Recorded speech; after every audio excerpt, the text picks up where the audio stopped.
Simpati and Mataji. We gather here today to listen to Dhamma from you, from our questions we have from yesterday. May I explain a little bit in Thai to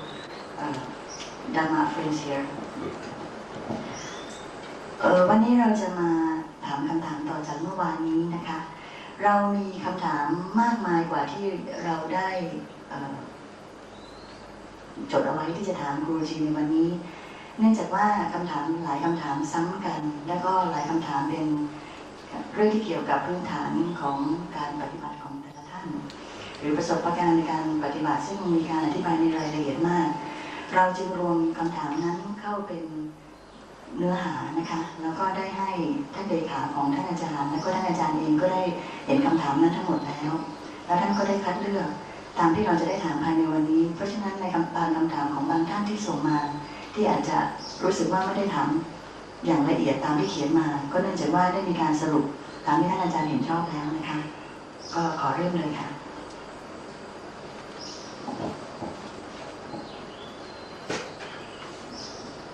We will start with number one again. You have answered yesterday, but we haven't yet. Why do you stress on observing the normal respiration? ทำไมท่านอาจารย์จึงย้ำในความสำคัญของการดูลมหายใจตามธรรมชาติ Because Buddha wanted it this way. เพราะว่าพระพุทธองค์ต้องการให้เป็นเช่นนั้น He is very clear that one must observe the breath as it is, yatha bhuta. If it is long, it is long. If it is short, it is short. Yatha bhuta. เพราะว่าผู้ปฏิบัติจะต้องสังเกตลมหายใจที่เป็นไปตามธรรมชาติถ้าลมหายใจนั้นยาวก็ให้รู้ว่ายาวลมหายใจนั้นสั้นก็ให้รู้ว่าสั้นยถาภูตังให้เป็นไปตามที่มันเป็นจริงดูตามความเป็นจริง If you make unnatural respiration, artificial respiration, then your attention will be moved how to make the respiration according to your wish. เพราะถ้าหากว่าเราไปสร้างลมหายใจหรือพยายามกำหนดลมหายใจตามที่เราอยากจะให้มันเป็นความสนใจของเราก็จะไปอยู่ที่การพยายามสร้างนั้นไม่ได้อยู่ที่ลมหายใจที่มันเกิดขึ้นตามธรรมชาติ Then your attention is not on the reality as it is, but it is on something that you create. ดังนั้นความสนใจแทนที่จะอยู่ในความเป็นจริงตามธรรมชาติก็กลับจะไปอยู่ในสิ่งที่เราพยายามสร้างขึ้นปรุงแต่งขึ้นนั่นเอง Therefore, we emphasize that it must be always natural breath, as it comes in, as it goes out, naturally. ดังนั้นจึงต้องเน้นว่าจะต้องเป็นลมหายใจที่เป็นไปตามธรรมชาติลมหายใจเข้าตามธรรมชาติลมหายใจออกที่เป็นไปตามธรรมชาติตามความเป็นจริง If it is long, it is long. Don't try to make it short. If it is short, it is short. Don't try to make it long. ถ้าลมหายใจนั้นยาวก็คือลมหายใจนั้นยาวอย่าพยายามทำให้มันสั้นแต่ถ้าลมหายใจนั้นสั้นก็คือลมหายใจที่สั้นอย่าพยายามทำให้มันยาว If it passes through left nostril, right nostril, right nostril. Don't try to interfere with the natural flow of the breath. ถ้ามันผ่านเข้าหรือออกทางซ้ายช่องจมูกข้างซ้ายก็ให้มันเป็นข้างซ้ายถ้ามันเข้าข้างขวาก็รู้ว่ามันเป็นทางข้างขวาอย่าได้เข้าไปพยายามเปลี่ยนแปลงหรือปรุงแต่งให้มันเป็นอย่างอื่น Then we are working according to the instructions of the Enlightened One. เช่นนั้นถึงจะเรียกว่าเราปฏิบัติตามแนวทางและวิธีการสอนของพระพุทธองค์ผู้ตรัสรู้ But in cases when we find that the mind is wandering too much and you can't feel the breath properly, then we say, take a few breaths, not many, few breaths, slightly intentional, slightly hard, and then come back to natural. แต่ถ้าหากว่าเรามีความฟุ้งซ่านมีจิตใจที่ล่องลอยไปมาก เราก็อาจจะพยายามหายใจแรงขึ้น 2-3 ครั้ง แต่แค่ 2-3 ครั้งเท่านั้นเราจึงกลับเข้าสู่ลมหายใจตามธรรมชาติอย่างเดิม Actually, you have to keep in mind that your aim is to feel the natural breath. However soft it is, however subtle it is, one must be able to feel it properly. That is the aim. เป้าหมายของเราก็คือจะต้องรู้ถึงลมหายใจไม่ว่าลมหายใจนั้นจะละเอียดขนาดไหนแผ่วเบาขนาดไหนอ่อนโยนขนาดไหนเราก็ต้องรู้และเข้าถึงลมหายใจนั่นคือเป้าหมายที่เราจะรู้ถึงลมหายใจที่แผ่วเบาที่สุด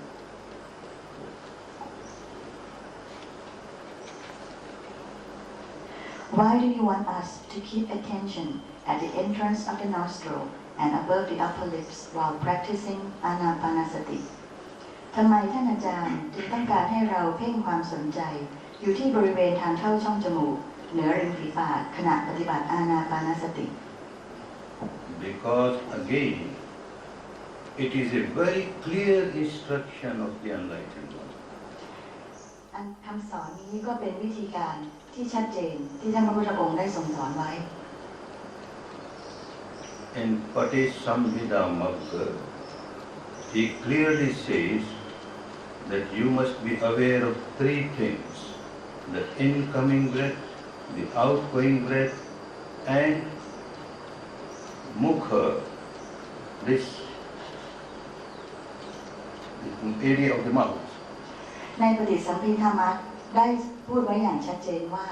เราจะต้องรู้อย่างชัดเจนใน3ส่วนคือลมหายใจเข้าลมหายใจออกและมุขะหรือบริเวณที่อยู่ตรงใต้ช่องจมูกหรือริมฝีปาก He calls it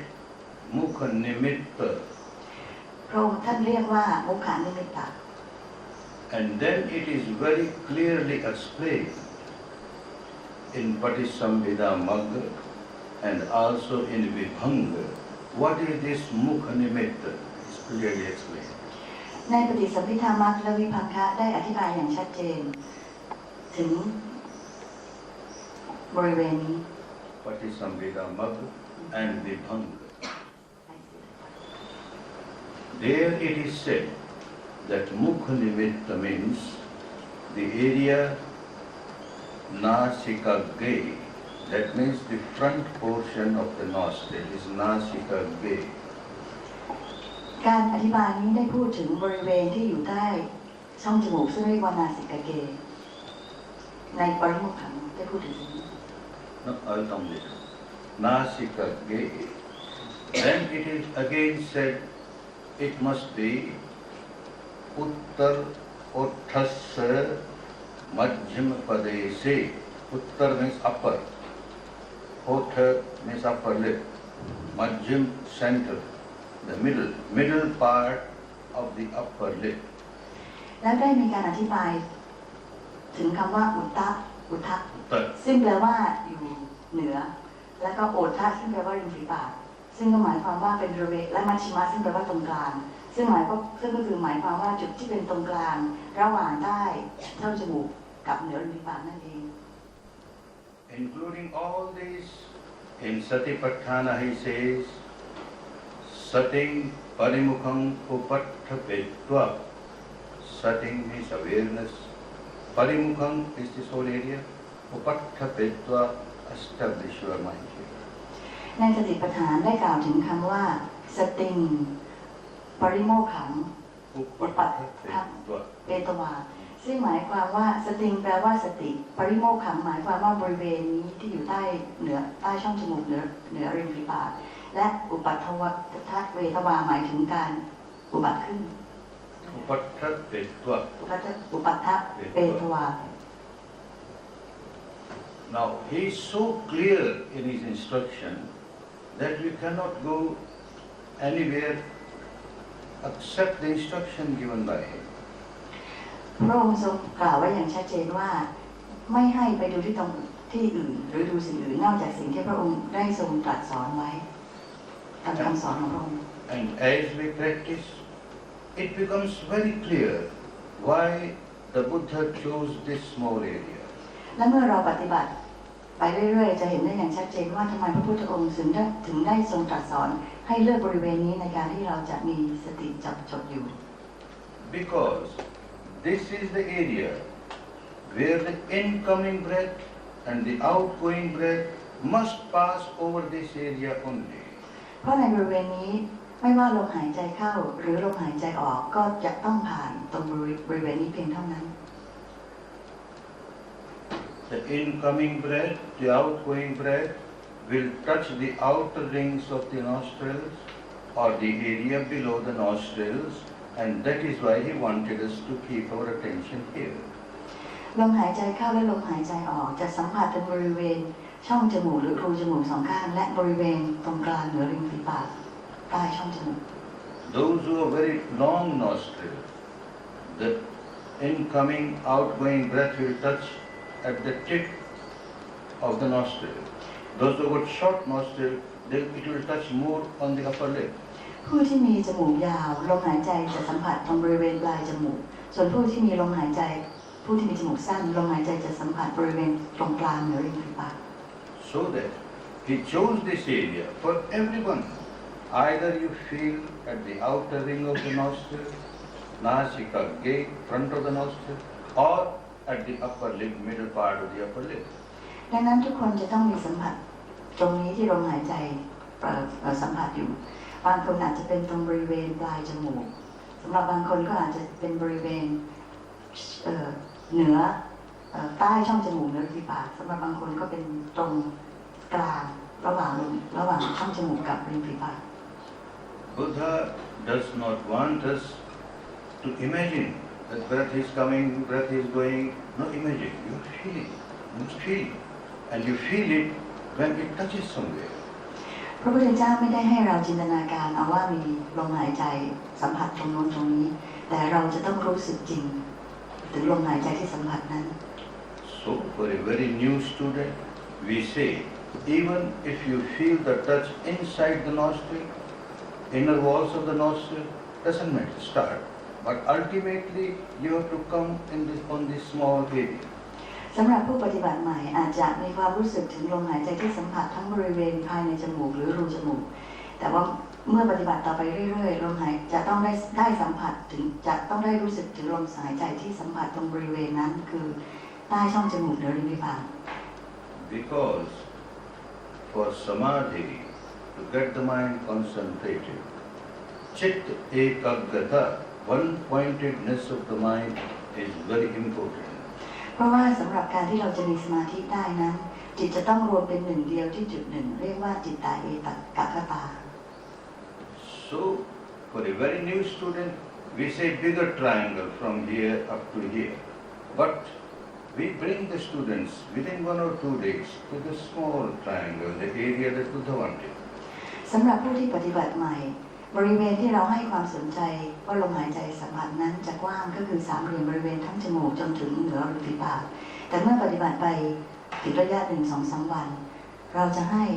ผู้ปฏิบัติเพ่งความสนใจในความสัมผัสที่เล็กลงจุดสัมผัสที่เล็กลงก็คือตรงบริเวณเหนือริมฝีปากใต้ช่องจมูก It becomes very clear as you keep on progressing on the path given by the Buddha, it becomes very clear that the area of concentration must be as small as possible. และยิ่งเมื่อเราปฏิบัตินานเข้ามากเข้าจะเป็นสิ่งที่สำคัญมากที่เราจะเห็น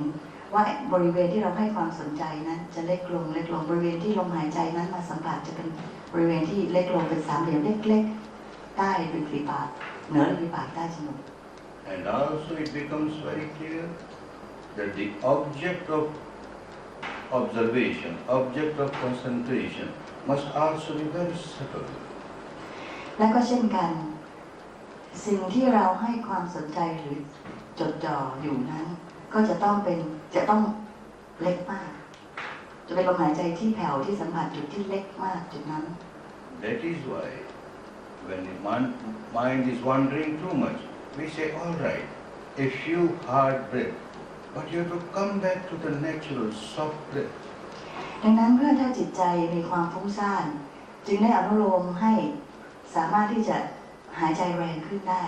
แต่ว่าเมื่อหายใจแรงขึ้นจนความฟุ้งซ่านหายไปแล้วจะต้องกลับมาดูที่ลมหายใจธรรมชาติอย่างเดิม And as your mind gets concentrated, naturally the breath will become softer and softer, finer and finer, and shorter and shorter. และเมื่อเรามีสมาธิมากขึ้นลมหายใจตามธรรมชาติของเราก็จะแผ่วเบาลงแผ่วเบาลงและจะสั้นขึ้นสั้นขึ้นสั้นขึ้น You won't have to make any efforts. It just happens naturally. โดยที่เราไม่ต้องพยายามเลยสิ่งนี้จะเกิดขึ้นตามธรรมชาติ The breath sometimes becomes so short, as it comes out, it makes a U-turn immediately. ลมหายใจบางครั้งจะรู้สึกว่าสั้นมากเหมือนกับว่าพอออกไปแล้วก็ไหลกลับเข้าไปทันที It becomes so fine, like a very thin thread, very, very fine. และเป็นลมหายใจที่บางแผ่วเบามากเหมือนกับเส้นได้บางๆเส้นหนึ่ง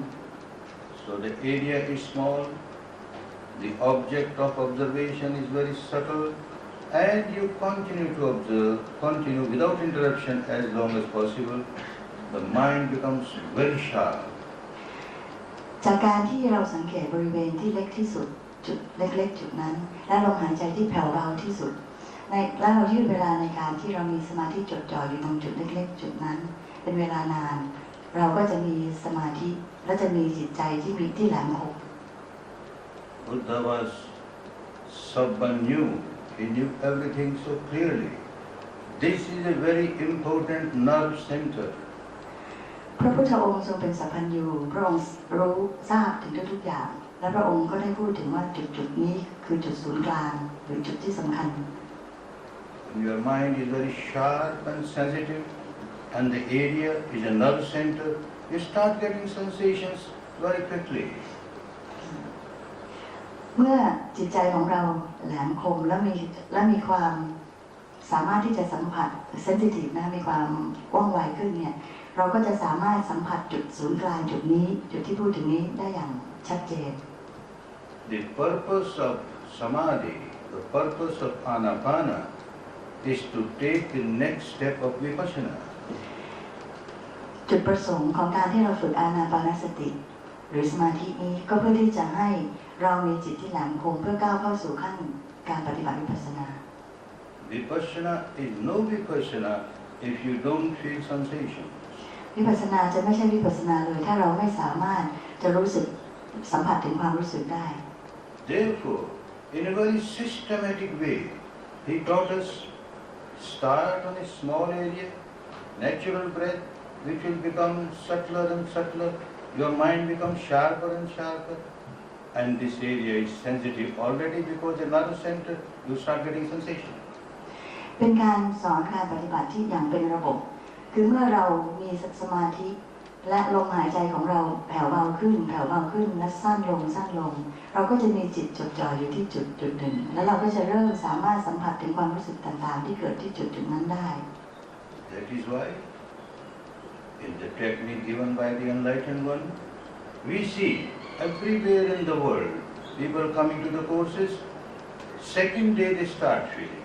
or otherwise third day they start feeling sensation easily. จะเห็นว่าผู้ที่เข้าปฏิบัติจากทุกๆแห่งในโลกเมื่อได้เข้าปฏิบัติตามวิธีการนี้บาง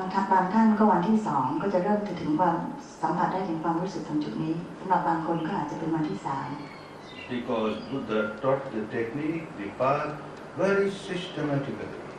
เพราะว่าพระพุทธองค์ได้ทรงสอนวิธีการในการปฏิบัติการเดินตามแนวทางนี้อย่างเป็นระบบ We do not want to deviate from what he taught. และเราก็ไม่ต้องการที่จะเบี่ยงเบนไปจากวิธีที่พระพุทธองค์ได้ทรงตรัสสอน That is why the answer of your first question, why natural breath? นี่แหละคือคำตอบของคำถามข้อแรกว่าทำไมถึงต้องใช้ลมหายใจตามธรรมชาติของเรา There are other techniques in other countries, especially in India, where you have got control of the breath. You take very deep breath, then you stop for some time, have deep outgoing breath, stop for some time. This is a breathing exercise which is called pranayama. มีวิธีการปฏิบัติบางอื่นในประเทศอื่นที่ได้ใช้การสร้างหรือการกำหนดรู้หรือกำหนดลมหายใจไม่ใช่กำหนดรู้นะคะกำหนดลมหายใจสร้างมันขึ้นมาซึ่งสร้างให้เข้าสร้างให้ลมหายใจออกวิธีนี้เรียกว่าปราณายามะ We don't condemn other techniques, but we must understand pranayama is good for your body health. เราจะไม่มาพูดจาถกเถียงหรือติเตียนวิธีการอื่นแต่ว่าปราณายามะนั้นช่วยได้ในด้านของสุขภาพ But what Buddha wanted was to use the breath to take the next step of sensation. แต่พระพุทธองค์ได้สอนให้เราใช้ลมหายใจนี่แหละเพื่อที่จะก้าวเข้าไปสู่การสัมผัสได้ถึงเวทนาหรือความรู้สึก Therefore, this controlled breathing is not suitable for us. Controlled breathing, discipline, pranayama is not suitable for us. ดังนั้นการที่เราไปกำหนดลมหายใจไปสร้างลมหายใจจึงไม่เหมาะสำหรับการที่เราจะ Pranayama is not suitable. ไม่เหมาะเป็นการไม่เหมาะที่จะใช้ Because it is artificial breath and Buddha wants natural breath. เพราะว่าเป็นลมหายใจที่สร้างขึ้นมาเป็นลมหายใจ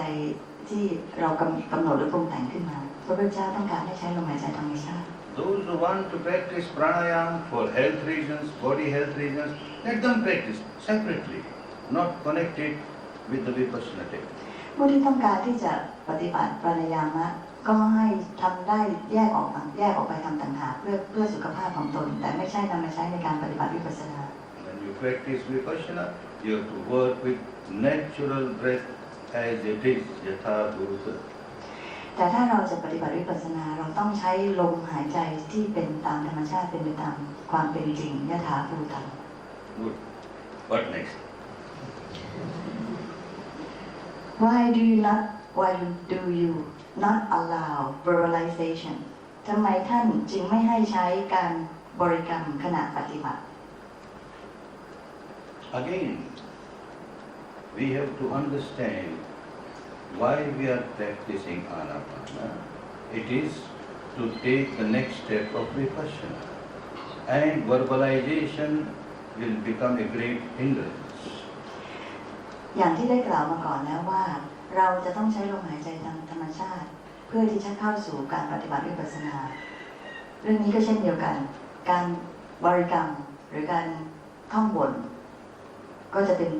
เรื่องเดียวกัน Because your attention will be on the words that you recite. Your attention on the respiration will become weaker. You are more concerned about the words that you are reciting. The manapana is lost. เพราะว่าความสนใจของท่านขณะที่บริกรรมก็จะไปอยู่ที่คำพูดหรือคำท่องบทนั้นทำให้ไม่ได้ไปสนใจในส่วนอื่น Moreover, ลมหายใจ Buddha's teaching is for everybody. It is not for this sect or that sect, this community or that community. Buddha is for all, to help everyone to come out of misery. และก็อีกประการหนึ่งก็คือว่าพระพุทธองค์ทรงสอนชนทุกชาติทุกศาสนาถ้าการที่เราต้องท่องบทบริกรรมซึ่งอาจจะเป็นภาษาชาติใดภาษาหนึ่งชาติหรือศาสนาใดศาสนาหนึ่งก็จะไม่ใช่เป็นสำหรับคนทั้งหมด If you use a word, this word will be connected with this sect or that sect, this community or that community, this religion or that religion. It cannot be for everyone. ถ้าเกิดเราใช้คำพูดบริกรรมคำพูดนั้นก็จะเป็นไปเฉพาะศาสนานั้นลัทธินั้นหรือความเชื่อนั้นๆก็จะทำให้ผู้ปฏิบัติเป็นไปตามลัทธินั้นแทนที่จะเป็นของสากลของคนทั้งหมด Say if we want to use even the word Buddha or Amitabha, then it is limited to the people who call themselves Buddhists. Others will not use it. หรือการที่เราเช่นการที่เราท่องบทคำว่าพุทโธพุทโธหรืออมิตาพุทธมามิตาพุทธนั้นก็จะเป็นเฉพาะของชาวพุทธไม่ใช่ของผู้ที่นับถือศาสนาหรือลัทธิอื่น Then those who want to take advantage of Buddha's teaching And if they come from the Hindu community, they will say, no, why Buddha, Buddha? We will say Rama, Rama. Muslims will say Allah, Allah. The Christians will say Christ, Christ, Jesus, Jesus. It is not uniform. ถ้าเราพูดคำว่าพุทโธคนก็จะไม่เข้ามาในคนที่อยู่ศาสนาอื่นก็จะไม่เข้ามา หรือเขาก็อาจจะถามต้องการท่องบทคำที่เป็นผู้ที่เขานับถือเช่นถ้าชาวฮินดูก็อาจจะต้องการท่องคำว่ารามารามาชาวอิสลามก็ต้องการท่องคำว่าอัลลาอัลลาชาวคริสต์ก็จะท่องคำว่าคริสคริสหรือ Jesus Jesus But when you are observing the breath, breath is not Hindu or Muslim or Christian or Buddhist. Breath is breath. Same with everybody. แต่เมื่อเราดูที่ลมหายใจลมหายใจไม่ได้มีการแบ่งว่าเป็นเชื้อชาติศาสนาใดลมหายใจคือลมหายใจไม่ว่าจะเป็นพุทธฮินดูหรือศาสนาใดก็มีลมหายใจเหมือนกัน It automatically becomes uniform, non-sectarian. เป็นสิ่งที่เหมือนกันหมดเป็นสิ่งเดียวกันหมดลมหายใจเป็นสิ่งที่เป็นสิ่งเดียวกันหมดไม่มีการแบ่งชั้นวรรณะแบ่งชาติศาสนาหรือลัทธิ Moreover, when we use any word which belongs to a particular community, then the beginning is wrong. Because Buddha's teaching is from the very beginning universal, universal, universal for everybody, for everybody. The first step itself goes wrong because it is connected to a particular sect. อีกประการหนึ่งก็คือว่าถ้าเราเริ่มต้นผิดคือหมายถึงว่าเริ่มต้นด้วยการบริกรรมที่มีเชื้อชาติศาสนามีการแบ่งลัทธิแบ่งศาสนาหรือชุมชนก็เป็นพระพุทธเจ้าต้องการให้เราทำถูกตั้งแต่ขั้นต้นหรือจุดแรกสุดระยะเริ่มต้นตรงนี้จะเป็นการเริ่มต้นที่ผิดหากเราเริ่มด้วยการมีชนชั้นวรรณะและศาสนาลัทธิ When we want to revive Buddha's teaching, we have to work exactly as Buddha taught. If we make any changes, we will go astray. We might go in different direction. ดังนั้นเราจะต้องปฏิบัติหรือเดินตามแนวทางที่พระพุทธองค์ได้ทรงตรัสสอนอย่างเคร่งครัดอย่างตรงถูกต้องไม่เช่นนั้นถ้าหากเราผิดเพี้ยนไปเส้นทางการเดินก็จะไม่ชัดเจนจะผิดเพี้ยนออกไปด้วย Therefore, we have to work with the breath with no verbalization. ดังนั้นเราจึงจำเป็นที่จะต้องดูลมหายใจโดยที่ไม่มีการบริกรรม Sometimes some people come and argue with me. All right, we don't say Buddha, Buddha, we don't say Rama, Rama, we don't say Allah, Allah. We will say incoming breath, outgoing breath, incoming breath. It is universal, no sectarianism. They come and argue like this. มีบางคนที่อาจจะเถียงว่าได้เคยคุยกับท่านอาจารย์ว่าถ้าอย่างนั้นถ้าเราไม่ต้องการให้มันเป็นการแบ่งศาสนาแบ่งลัทธิก็ใช้คำอื่นคือแทนที่จะใช้คำบริกรรมเหล่านั้นก็อาจจะใช้คำว่าลมหายใจเข้าลมหายใจออก Then the same problem comes in different way. Your attention is on the word, outgoing, incoming. You forget the breath. Even if it is incoming, you say outgoing. If it's outgoing, you say incoming. You just repeat the words. You forgot that there is breath coming in or going out. ปัญหาก็จะเกิดขึ้นเพราะว่าเมื่อเราท่องว่าลมหายใจเข้าลมหายใจออกในความเป็นจริงลมหายใจเราอาจจะไม่ได้เข้าออกตามที่เราท่องนั้นก็ได้แต่เราได้ท่องไปเรื่อยๆนั้นที่ไม่ได้เป็นการดูลมหายใจที่แท้จริง That is why one must be very careful to work exactly as Buddha taught so that you reach the goal which Buddha wanted us to reach. ดังนั้นเราจึงต้องปฏิบัติตามที่พระพุทธเจ้าทรงตรัสสอนอย่างเคร่งครัดไม่เช่นนั้นแล้วเราก็จะไม่สามารถเข้าไปถึงเป้าหมายซึ่งพระพุทธเจ้าทรงต้องการให้เราเข้าไปถึง We say no verbalization means no verbalization. If we say Rama Rama saying is bad, Allah Allah saying is bad, Buddha Buddha is good. We say Buddha Buddha. Then again verbalization is verbalization. It is against Buddha's teaching. การที่เราบริกรรมไม่ว่าจะเป็นบริกรรมด้วยคำพูดใดจะเป็นรามารามาหรือและบอกว่าอันนั้นไม่ดีหรือบอกพุทโธพุทโธว่าอันนั้นเป็นบริกรรมที่ดีล้วนไม่ใช่ทั้งนั้นเพราะว่าไม่ควรจะมีการบริกรรมใดๆ But again I want to say, those who are practicing in their own way, we don't condemn them. There are people who are reciting Rama Rama Rama, they get their mind concentrated.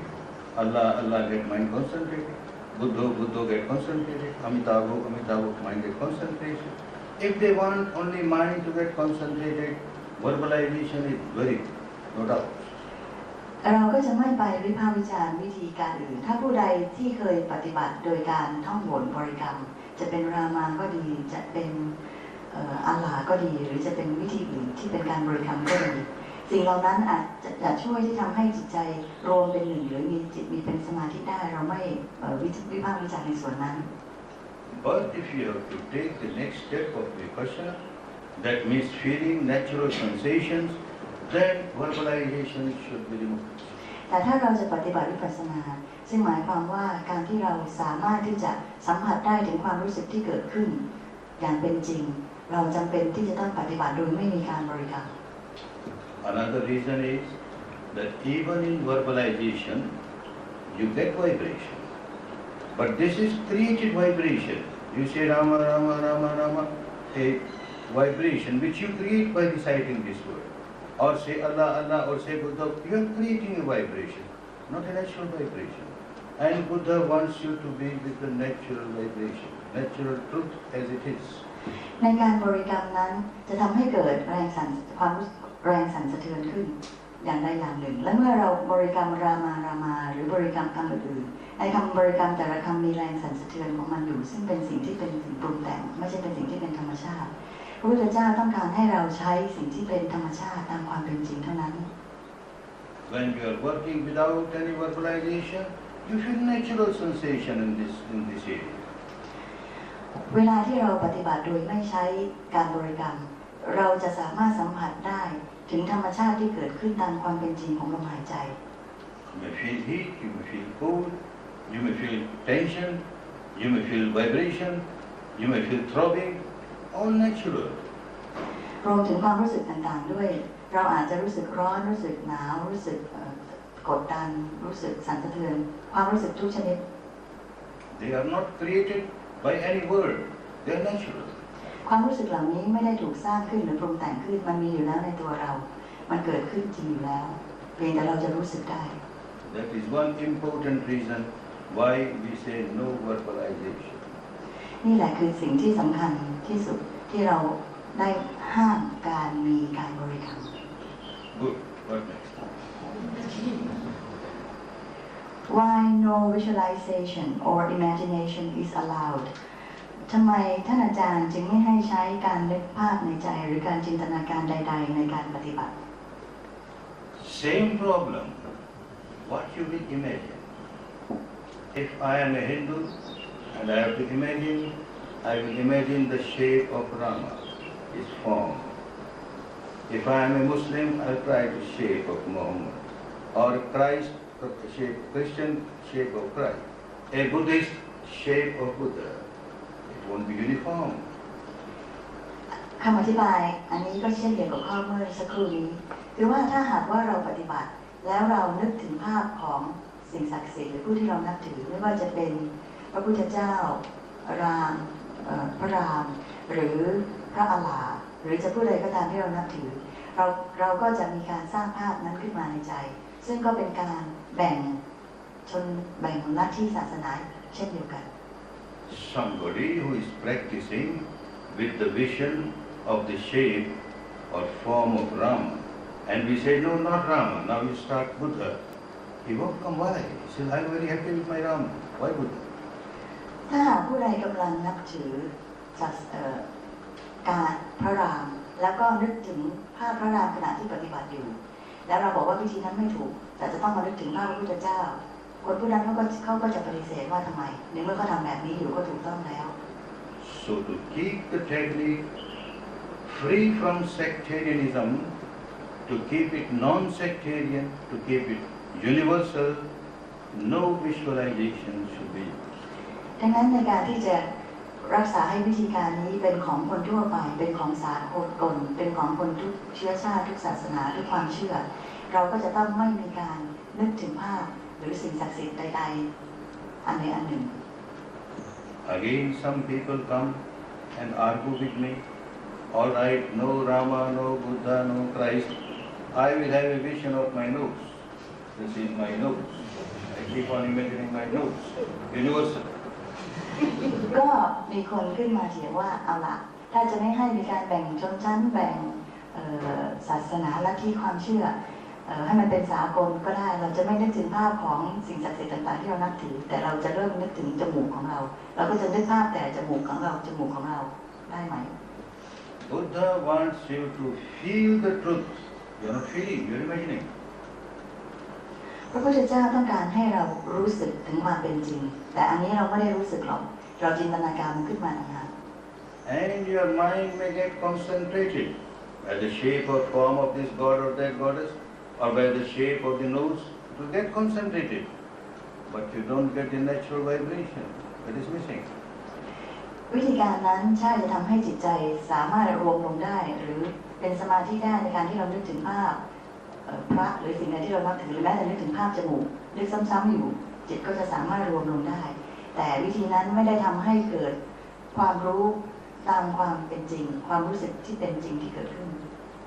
Buddha is very clear. This is just an area, not the object of concentration. Object of awareness, object of concentration is the breath. Breath which you feel on this area. Breath has got no shape. You can't imagine the breath, this size or this shape or that shape, this color or that color. Breath is breath, and you're feeling it because it's touching in this area. ในบริเวณนี้บริเวณดังกล่าวคือที่จุดสามเหลี่ยมเล็กๆนี้เป็นบริเวณที่เราจะใส่ใจแต่ว่าจิตของเราจะต้องจดจ่ออยู่ที่ลมหายใจที่เข้าออกที่สัมผัสที่จุดๆนั้นลมหายใจที่เข้ามาตามธรรมชาติทั้งเข้าและออกบริเวณที่เป็นเพียงแค่บริเวณแต่จิตเราจะจดจ่ออยู่ตรงลมหายใจตามธรรมชาติ With imagination, with visualization, again you can get concentration, but this is the dead end. You can't go further because you don't feel the real sensation. ไม่ว่าการที่จะมีจินตนาการหรือการบริกรรมอะไรก็ตามเราจะมีสมาธิได้เราจะมีความจดจ่ออยู่นิ่งอยู่ได้แต่เราจะไม่ก้าวหน้าไปสู่การที่เราจะสามารถสัมผัส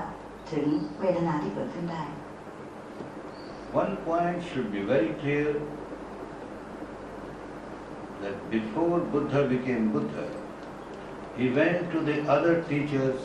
who were there in India at that time and he learned samadhi, very deep samadhi, 8 jhanas, didn't take him to liberation. พระพุทธองค์ก่อนที่จะทรงตรัสรู้เองก็ได้เข้าไปหาครูอาจารย์ในยุคนั้นซึ่งก็ได้สอนถึง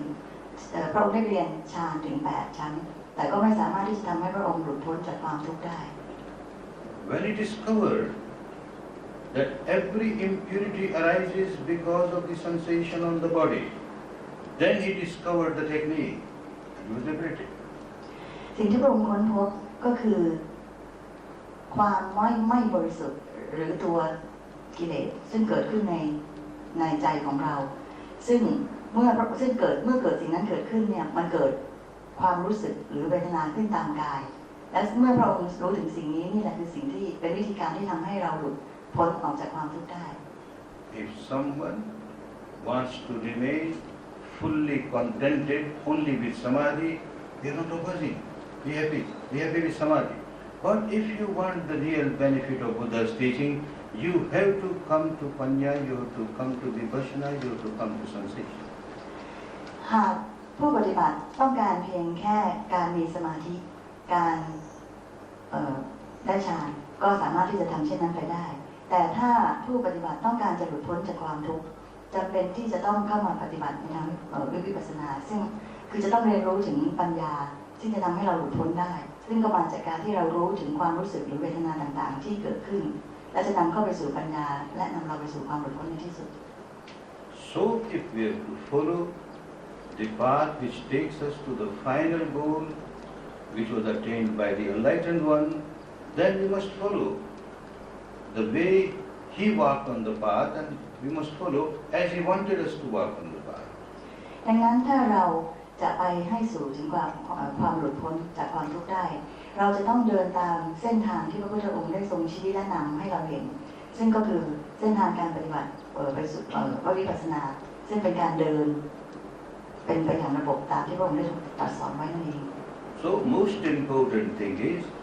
we have to train our mind, make it very sensitive to feel natural sensation.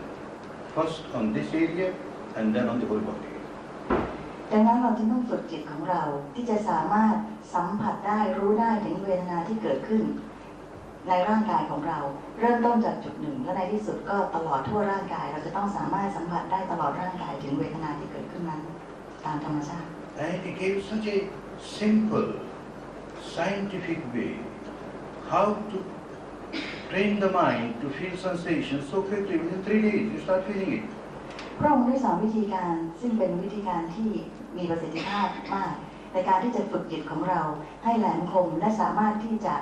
รู้สัมผัสความรู้สึกต่างๆได้โดยเริ่มต้นที่ลมหายใจใน3 วันแรก So those who are convinced about this technique given by the Buddha should not be running here and there with different other deviations. Otherwise, they will make their journey very long. ผู้ที่ปฏิบัติแล้วเส้นทางสายนี้แล้วเห็นว่าวิธีการปฏิบัตินี้สามารถทำให้ท่านมีความก้าวหน้าและสามารถทำให้ท่าน ขอประทานโทษค่ะสามารถทำให้ท่านเข้าไปสู่Should not deviate. สามารถคือเมื่อเราปฏิบัติเส้นทางสายนี้แล้วรู้ว่าเส้นทางสายนี้ใช่สำหรับเรามีความก้าวหน้าในทางปฏิบัติและเรามีความรู้สึกว่าเราได้ประสบสิ่งที่ท่านอาจารย์ได้เคยสอนมา ก็ควรที่จะปฏิบัติต่อไปไม่ใช่ว่าไป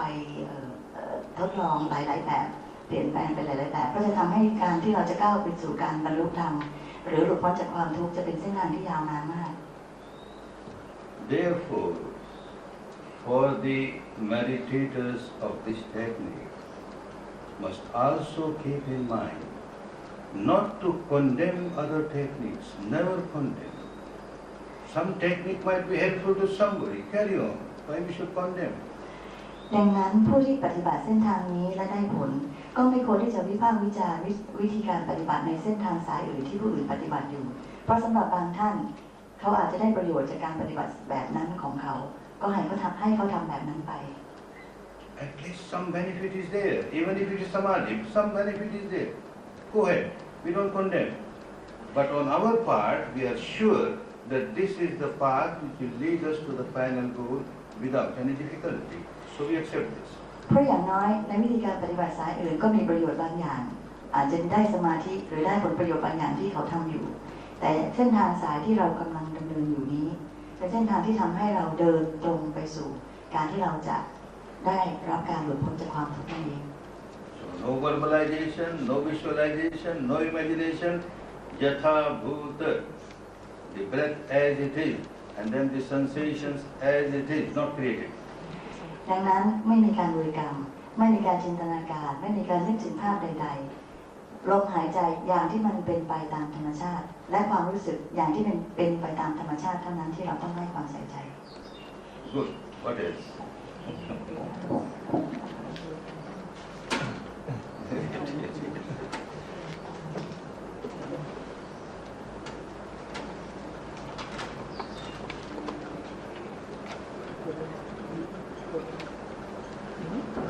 What's wrong? You are not wanted. You go back. No. The whole thing is not wanted. I am wanted here already. Good.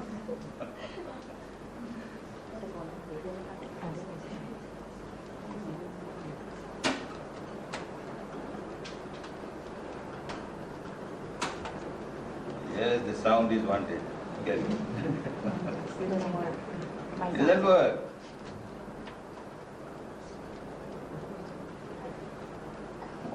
Yes. Why do you want us to observe sensation ทำไมท่านอาจารย์จึงให้เราเพ่งดูเวทนาความรู้สึกทางกายให้เราสังเกตเวทนา Again, because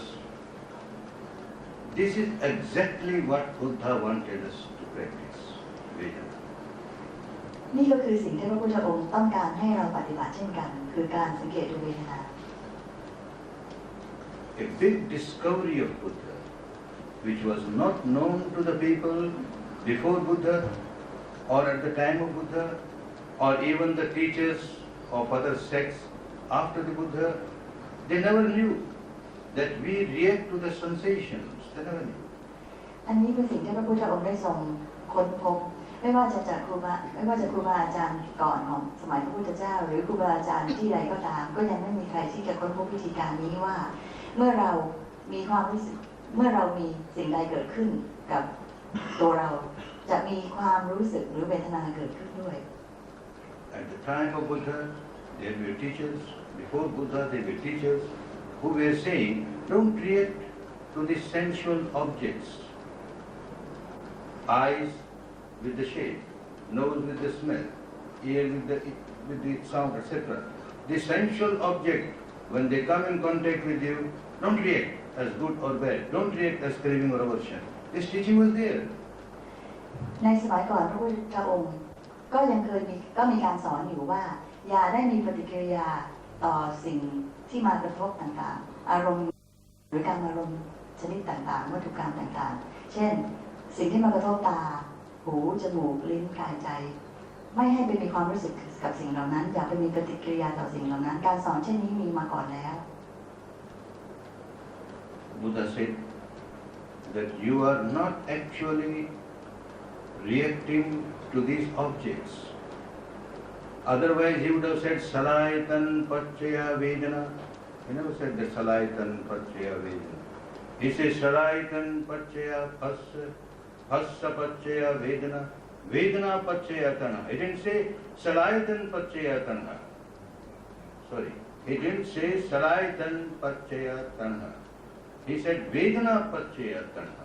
The tanha comes because of the vedana, not because of the salayatan, the six objects of the sense. พระพุทธองค์ไม่ได้สอนว่าอายตนะภายนอกทั้ง6เป็นตัวที่ทำให้เกิดตัณหาในปฏิจจสมุปบาทที่ถ้าเกิดพระพุทธองค์สอนเช่นนั้นก็จะต้องเป็นว่าสลายตนังปัจจยาตัณหาซึ่งพระพุทธองค์ไม่ได้สอนเช่นนั้นแต่พระองค์สอนว่าสลายตนะปัจจยาผัสสะและผัสสะปัจจยาเวทนาและเวทนาปัจจยาตัณหา This was a great discovery of the enlightened one. นี่แหละคือการค้นพบที่ยิ่งใหญ่ของพระศาสดา I find that he became enlightened person because of this discovery. ท่านอาจารย์เห็นว่าการที่พระพุทธองค์ทรงตรัสรู้ก็เพราะการค้นพบสิ่งนี้เอง Otherwise, there were many teachers and many people who were working. Don't react to salayatana. Don't react to. They were there. They didn't become Buddha because he found out. Don't react to the sensation, and he worked on this. Became Buddha. ถ้าหากเป็นเช่นนั้นจริงว่าสลายตนะภายนอกเป็นสิ่งที่ถ้าให้เราไม่ต้องไปมีปฏิกิริยาตอบโต้ถ้าทุกคนทำเช่นนั้นได้ก็คงจะสามารถที่จะบรรลุหรือหลุดพ้นได้แต่ความเป็นจริงไม่ใช่เป็นเช่นนั้นเราจะต้องไม่มีปฏิกิริยาต่อความรู้สึกที่เกิดขึ้นเนื่องมาจากการกระทบของสลายตนะภายนอกที่เข้ามานั้นต่างหาก We have proofs, historical proofs of the teachers who are saying abstain from raga, abstain from lobha, abstain from dosa. They were teachers who are teaching. No lobha, no dosa, they are bondage, come out of it. The teachers were there. Very clearly, their words are there. มีการสอนมากมายเกี่ยวกับการที่จะต้องให้เราออกจากโลกราคะออกจากโทสะหรือออกจากตัวโมหะคือให้เราออกจากตรงนั้นแต่มีแต่คำสอนซึ่งเป็นไปอยู่มากมายแต่ไม่ได้มีถึงวิธีการ No wrong translation. I never said moha. ท่านอาจารย์บอกว่าไม่ได้พูดคำว่าโมหะฉันใส่เข้าไปเองขอพระอาจารย์อภัยค่ะท่านบอกแต่ราคะกับโทสะ There were teachers who were teaching, don't generate lobha or dosa, or raga or dosa, and they were working on that. ครูบาอาจารย์ที่มีการสอนมาก่อนคือจะบอกให้เราออกจากไม่ไปใส่ไม่ไปสร้างโลภะกับโทสะหรือราคะกับโทสะ Buddha said, raga and dosa, lobha and dosa will continue so long as there is moha. So come out of moha. พระพุทธองค์ได้สอนว่า ราคะหรือโทสะมีขึ้นมาได้เพราะเรามีโมหะเพราะฉะนั้นเราจะต้องออกจากตัวราคะเราจะต้องออกจากโมหะถึงจะออกจากราคะและโทสะได้ And what is moha? แล้วโมหะคืออะไรนะ Any mistake in translation? Correct. Yes, yes. Yes, very well. Good. So moha, what is moha? Ignorance. You don't know what is happening. Avidya. This is moha. โมหะก็คือความไม่รู้นั่นเองหรือก็คืออวิชชา You do not know the root, the real cause, the deep-rooted cause of lobha and dosa. You are unaware. You are ignorant. How can you come out of it? ถ้าหากว่าเราไม่รู้ถึงรากเหง้าที่ลึกที่สุดของตัวราคะกับตัวโทสะซึ่งก็คือตัวโมหะหรืออวิชชานั่นเองแล้วเราจะออกจากมันได้อย่างไร So strike at the root of the problem and come out of the misery by working on the sensation. ดังนั้นเราจะต้องเข้าไปขุดถึงรากของมันเข้าไปให้ถึงรากเหง้าของมันคือที่ตรงโมหะซึ่งจะทำให้เราหลุดพ้นจากความทุกข์ที่เราเป็นอยู่ได้ So long as you are not aware about the sensations, you keep on fighting with the outside object. Oh, this is beautiful, no raga, this is ugly, no dosha. You keep on fighting on the surface. You don't know that raga and dosha is only a sensation. ถ้าเราไม่ได้สังเกตดูถึงความรู้สึกที่เกิดขึ้นในตัวเราขณะที่เรามีราคะหรือมีโทสะเช่นเมื่อมีสิ่งมากระทบเราก็เห็นสิ่งที่สวยงามแล้วเราบอกว่าโอ้นั่นสวยงามจังเลยแล้วก็บอกตัวเองว่าอย่ามีโลภะนะหรือมีสิ่งที่ทำให้เราโกรธแล้วก็โมโหแล้วก็บอกตัวเองว่าอย่ามีโทสะนะอันนี้ก็ไม่ได้เราก็ยังคงมีโทสะและโลภะอยู่เนื่องจากว่าเราไม่ได้มาสังเกตดูsensation ความรู้สึกของเราเวทนาของเราที่เกิดขึ้น This discovery of paticca samuppada made him an enlightened person. การที่พระพุทธองค์ได้ทรงค้นพบปฏิจจสมุปบาททำให้พระองค์ตรัสรู้นั่นเอง Which was not known to any other teacher before Gautama Buddha in this era. ซึ่งก็ไม่มีครูบาอาจารย์ผู้ใดที่ค้นพบสิ่งเหล่านี้เลยนอกจากพระพุทธองค์ในยุคนี้ There are three important points of paticca samuppada. มีจุดสำคัญอยู่3จุดในปฏิจจสมุปบาท One is sankhara paccaya vijnana. That is where the life starts. Because of your old sankharas, you get patisandhi vijnana. You get a new life, a new vijnana. That is one important point. จุดสำคัญแห่งแรกก็คือ From the last life to this life. สังขารปัจจยาวิญญาณคือเมื่อมี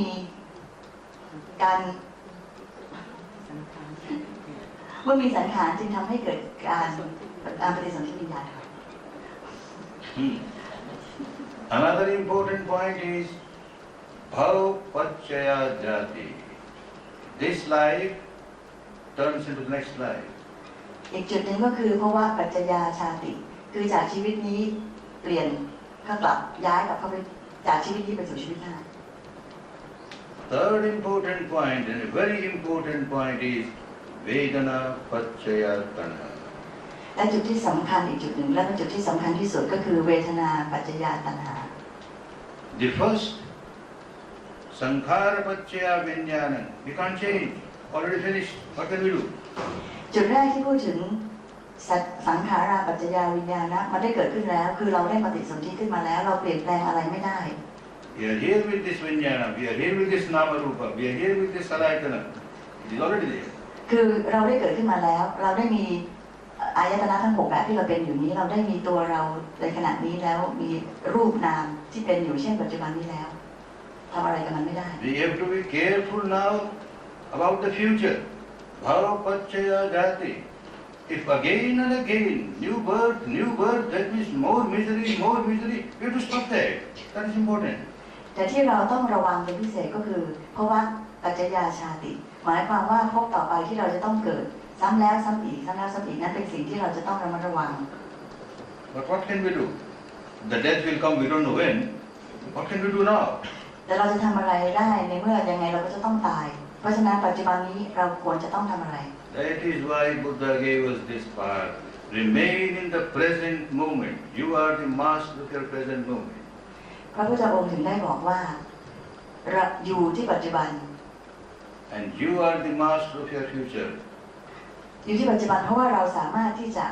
ควบคุมหรือสร้างปัจจุบันของเราได้ เมื่อเราสร้างปัจจุบันได้อนาคตก็จะเกิดขึ้นอย่างที่เราได้ Atta hi attano natho. Atta hi attano gati. อัตตาหิอัตโนนาโถอัตตาหิอัตโนคติ If you are master of your present moment, future will automatically be all right. You need not worry. ถ้าเราสามารถเป็นนายของปัจจุบันของเราได้ เราก็จะสามารถ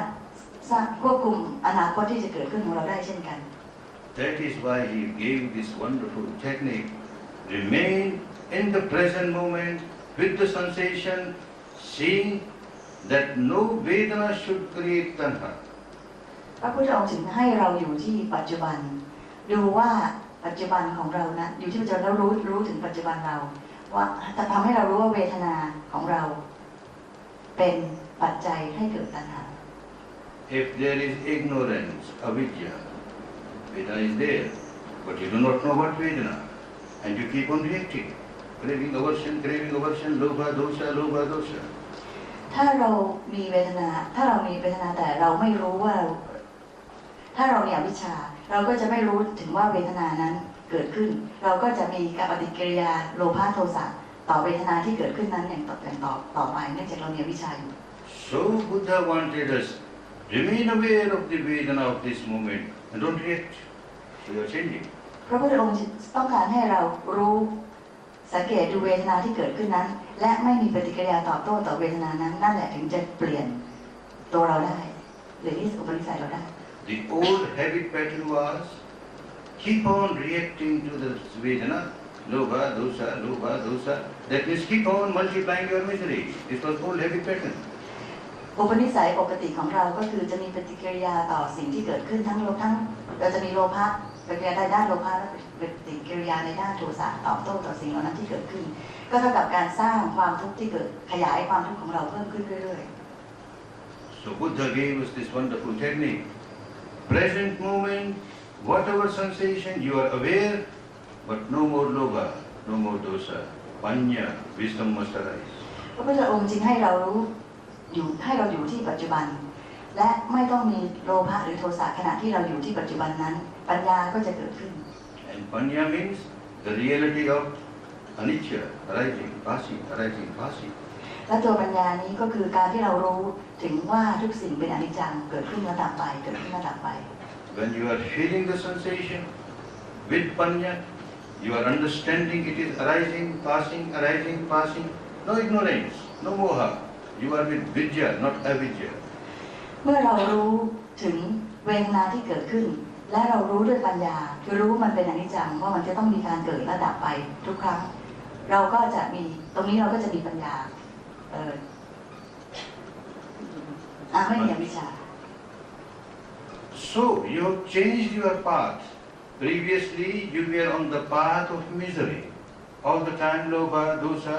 When sensation is always there, every moment. And you are generating lobha, dosha. You are moving towards misery, life after life.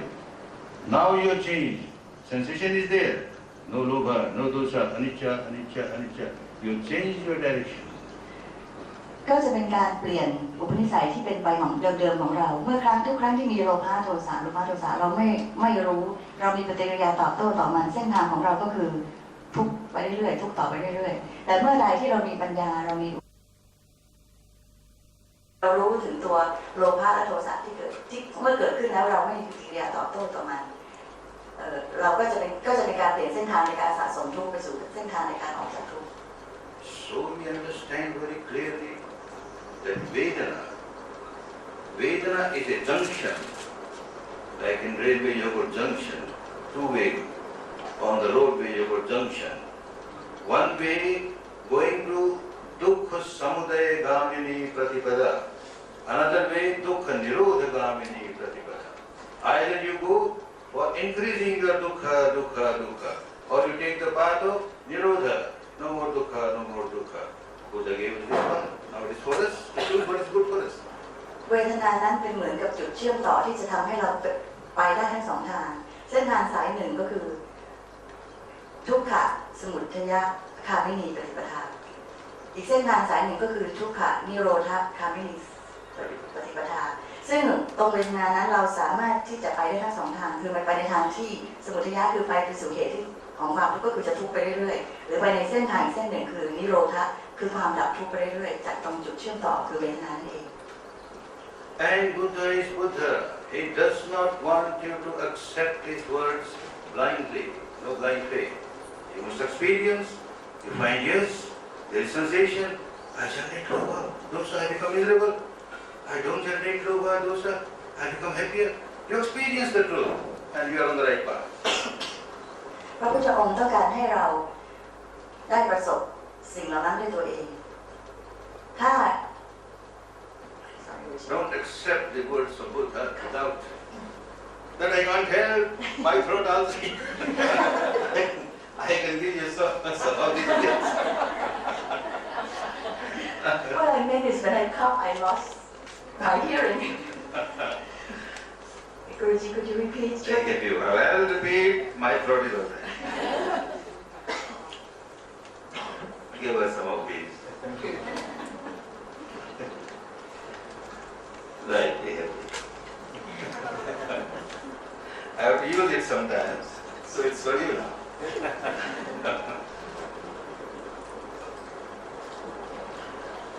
Buddha never wanted anybody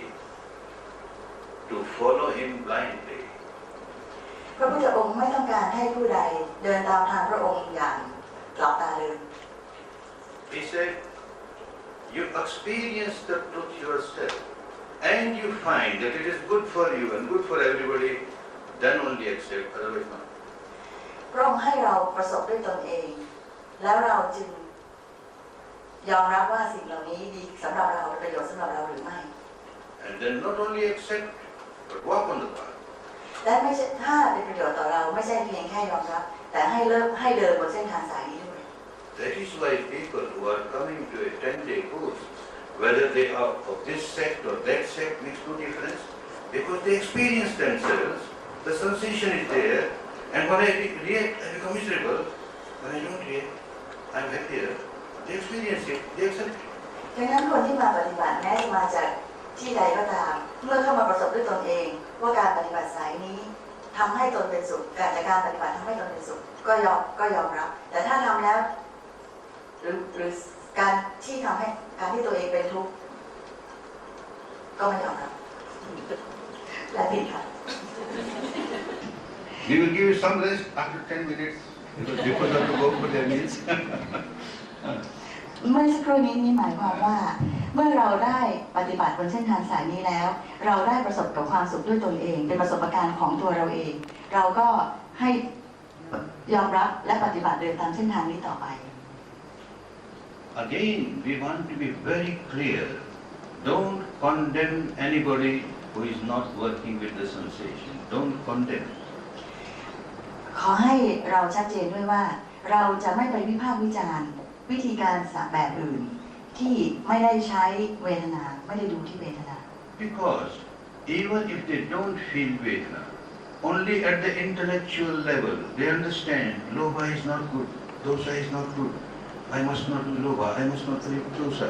At least the intellect is becoming purer. เพราะว่าอย่างน้อยที่สุดพวกเขาที่ทราบ Give you the rest.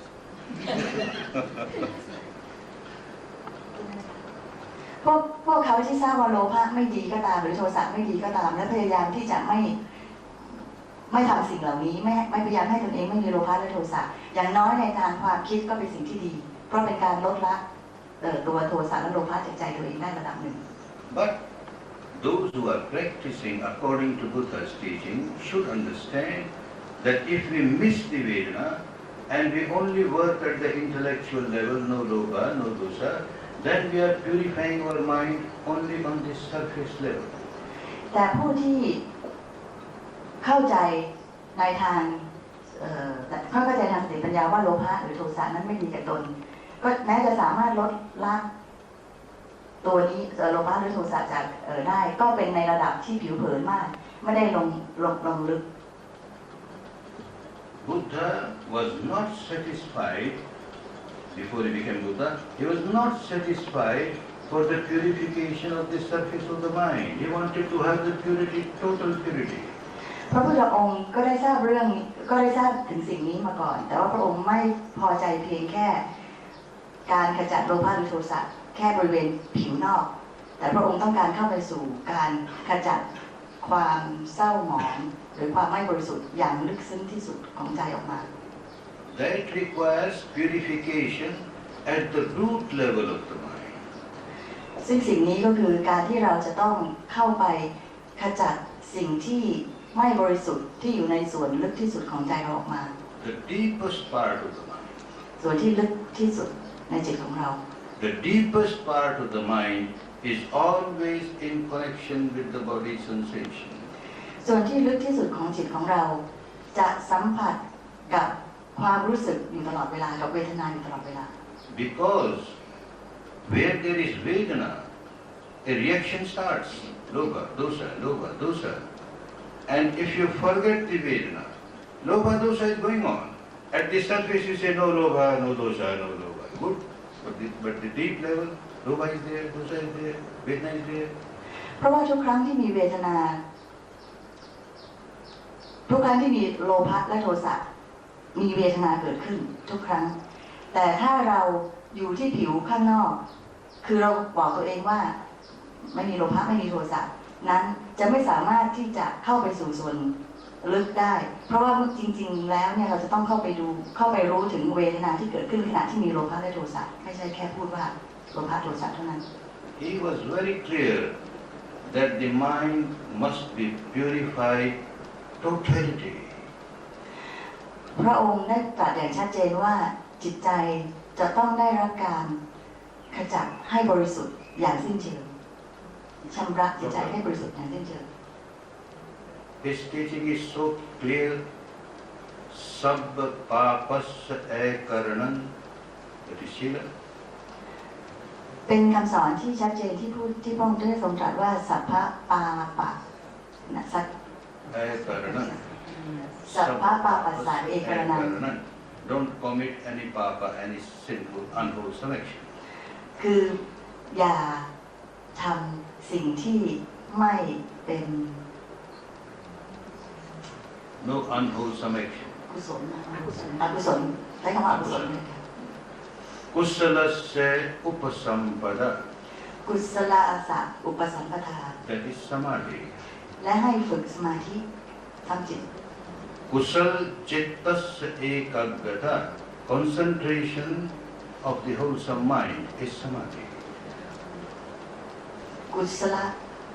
Kusal จิต chittasya ตะ chittasya ekaggata. อ๋อกุศลเจตสะ Chittasya เอกสะ ekaggata. That is samadhi. คือการก็คือสมาธิคือการทำจิตให้เป็นหนึ่ง Because ekaggata can come with akusala also. เพราะเอกคตาเนี่ยก็สามารถจะเกิดขึ้นได้จากอกุศลเช่นกัน A pickpocket has to keep his mind concentrated to pick the pocket. เช่นคนที่จะขโมยของก็สามารถที่จะมีสมาธิคนล้วงกระเป๋าก็สามารถที่จะมีสมาธิอยู่ที่การล้วงกระเป๋าได้เช่นกันที่เป็นสิ่งที่เป็นอกุศล Even to perform unwholesome action, you have to keep your mind concentrated. ดังนั้นแม้ว่าจะเป็นการที่จะทำสิ่งที่ไม่ดีหรือเป็นอกุศลเราก็ยังจะสามารถมีสมาธิในการทำสิ่งไม่ดีเหล่านั้นได้เช่นกัน That is not samma samadhi. ซึ่งไม่ใช่เป็นสัมมาสมาธิ Your object is clear that you are not going to harm anybody and your mind is concentrated, then kusalasya upasampada. เมื่อจุดที่เรา You are not going to harm anybody, and then your mind is concentrated. It is kusala chittas. เมื่อเรามีจิตที่บริสุทธิ์เป็นกุศลไม่ได้คิดที่จะทำร้ายใครเราก็สมาธิของเราขณะนั้นก็จะเป็นสัมมาสมาธิ But Buddha says not sufficient, something more. แต่ก็สัมมาสมาธิเท่านั้นก็ยังไม่พอยังมีมากกว่านั้น And he says, Sachitta Pariyodapana. สัจจิตตะ Pariyodapana. ปริโยตปนะทัปนัง Yes, now the mind has to be purified totally. Pariyodapana, not only Yodapana. Pari means Paripurna, totality. คือจิตใจจะต้องได้รับการชำระให้บริสุทธิ์ปริโยทัปนังคือบริสุทธิ์ปริปุณังคือบริสุทธิ์อย่างถ่องแท้อย่างบริบูรณ์ And that is possible only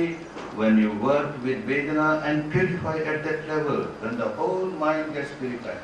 ซึ่งวิธีการที่จะทำให้จิตบริสุทธิ์ได้ถึงขนาดนั้นมีวิธีเดียวคือเวทนาดูที่เวทนาแล้วก็รู้ถึงเวทนานั้นแล้วจิตใจก็จะถูกชำระให้บริสุทธิ์เอง Otherwise, he is very clear. Anusaya kilesa will be there. ถ้าไม่เช่นนั้นแล้วอนุสัยกิเลสก็จะยังอยู่หากเราไม่ทำเช่นนั้น These sleeping volcanoes, all your impurities you accumulated in the past, these volcanoes will erupt any time. Again you are miserable. อนุสัยกิเลสซึ่งเปรียบเสมือนภูเขาไฟที่นอนหลับอยู่ในตัวเราก็จะสามารถผุดขึ้นมาได้อีกถ้าเราไม่ได้มีการพิจารณามีการสังเกตดูที่เวทนาของเรา So he found out this technique of work with Vedana. With Vedana, you eradicate all anusayas. พระองค์ได้ทรงค้นพบสิ่งนี้ว่าเมื่อเรารู้ถึงเวทนาของเราก็จะสามารถขุดรากของอนุสัยกิเลสที่นอนเนื่องอยู่ในตัวเราได้ His words are so clear. คำสอนของพระพุทธองค์ชัดเจนมาก Eradicate your raga anusaya when you have pleasant sensation. เมื่อเรามีความรู้สึกที่สบายที่เราชอบเมื่อเราใช้เวทนานั้นในการที่จะขจัดราคะกิเลสของเรา That means whenever you have pleasant sensation, this is the time to eradicate your raga. ก็คือเมื่อไรก็ตามที่เรามีความรู้สึกที่ดีที่น่าชื่นใจเวลานั้นแหละคือเวลาที่เราจะสามารถขจัดตัวราคะกิเลสของเราได้ Old habit is when there is pleasant sensation, you again generate raga. You are multiplying raga. เพราะว่าปกติวิสัยของเราเมื่อเรามีความรู้สึกที่ดีที่น่าชื่นใจเราก็จะชื่นชอบอยากจะให้มันเป็นอีกเกิดขึ้นอีกก็คือเราเพิ่มพูนตัวราคะกิเลสของเราซ้ำแล้วซ้ำอีก This is because of your anusaya of raga. The old habit of raga is there, so you keep on multiplying raga with pleasant sensation. เพราะว่าในตัวเราเองก็มีอนุสัยกิเลสราคะอนุสัยกิเลสที่นอนเนื่องอยู่จึงสามารถเมื่อเรามีความชื่นชอบสิ่งใดที่ทำให้เราชื่นชอบใจเกิดขึ้นเราก็สามารถที่จะเพิ่มพูนราคะของเรานั้นขึ้นมาอีกเรื่อยๆ Similarly, he says, eradicate all your patika anusaya. That means dosa anusaya whenever you have unpleasant sensation. และในทำนองเดียวกันพระองค์ก็ให้เราชำระโทสะหรือปฏิฆะอนุสัยกิเลสที่เป็นด้านปฏิฆะคือโทสะเนี่ยก็เป็นไปในทำนองเดียวกัน Old habit was when you have unpleasant sensation, you generate new patika, new dosa, multiplication. Now change the habit. Unpleasant sensation is there, you are not reacting with dosa, you are equanimous. แล้วก็ทำนองเดียวกันเมื่อสิ่งที่ไม่น่าพึงพอใจเกิดขึ้นกับเราก็มักจะตอบโต้ด้วยความไม่พอใจหรือปฏิฆะหรือมีโทสะต่อสิ่งนั้นแต่ถ้าเราได้มีการปฏิบัติได้ดูที่เวทนาพอสิ่งเหล่านั้นเกิดขึ้นเราก็ดูที่เวทนาของเราที่เกิดขึ้นและมีวิปริตด้วยอุเบกขา At the time of Buddha or before Buddha, there were teachers who were teaching how to come out of raga and dosa, but not the anusaya. ได้เคยมีการสอนอื่นๆจากครูบาอาจารย์ก่อนหน้านี้ว่าให้เราออกจากตัวราคะและตัวโทสะแต่ว่าไม่ได้พูดถึงสิ่งที่เป็นอนุสัยกิเลสซึ่งอนุสัยกิเลสของทั้งราคะและโทสะซึ่งนอนเนื่องอยู่ในตัวเรา And Buddha is so clear. You can come out of your raga